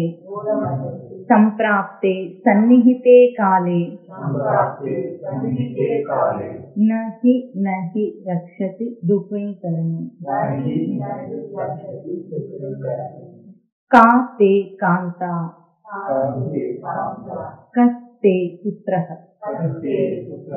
సంసారోయం అతీవ విచిత్రః. కస్య త్వం వా కుత ఆయాసః తత్వం చింతయ తదిహ భ్రాంత. ఓం తత్ సత్.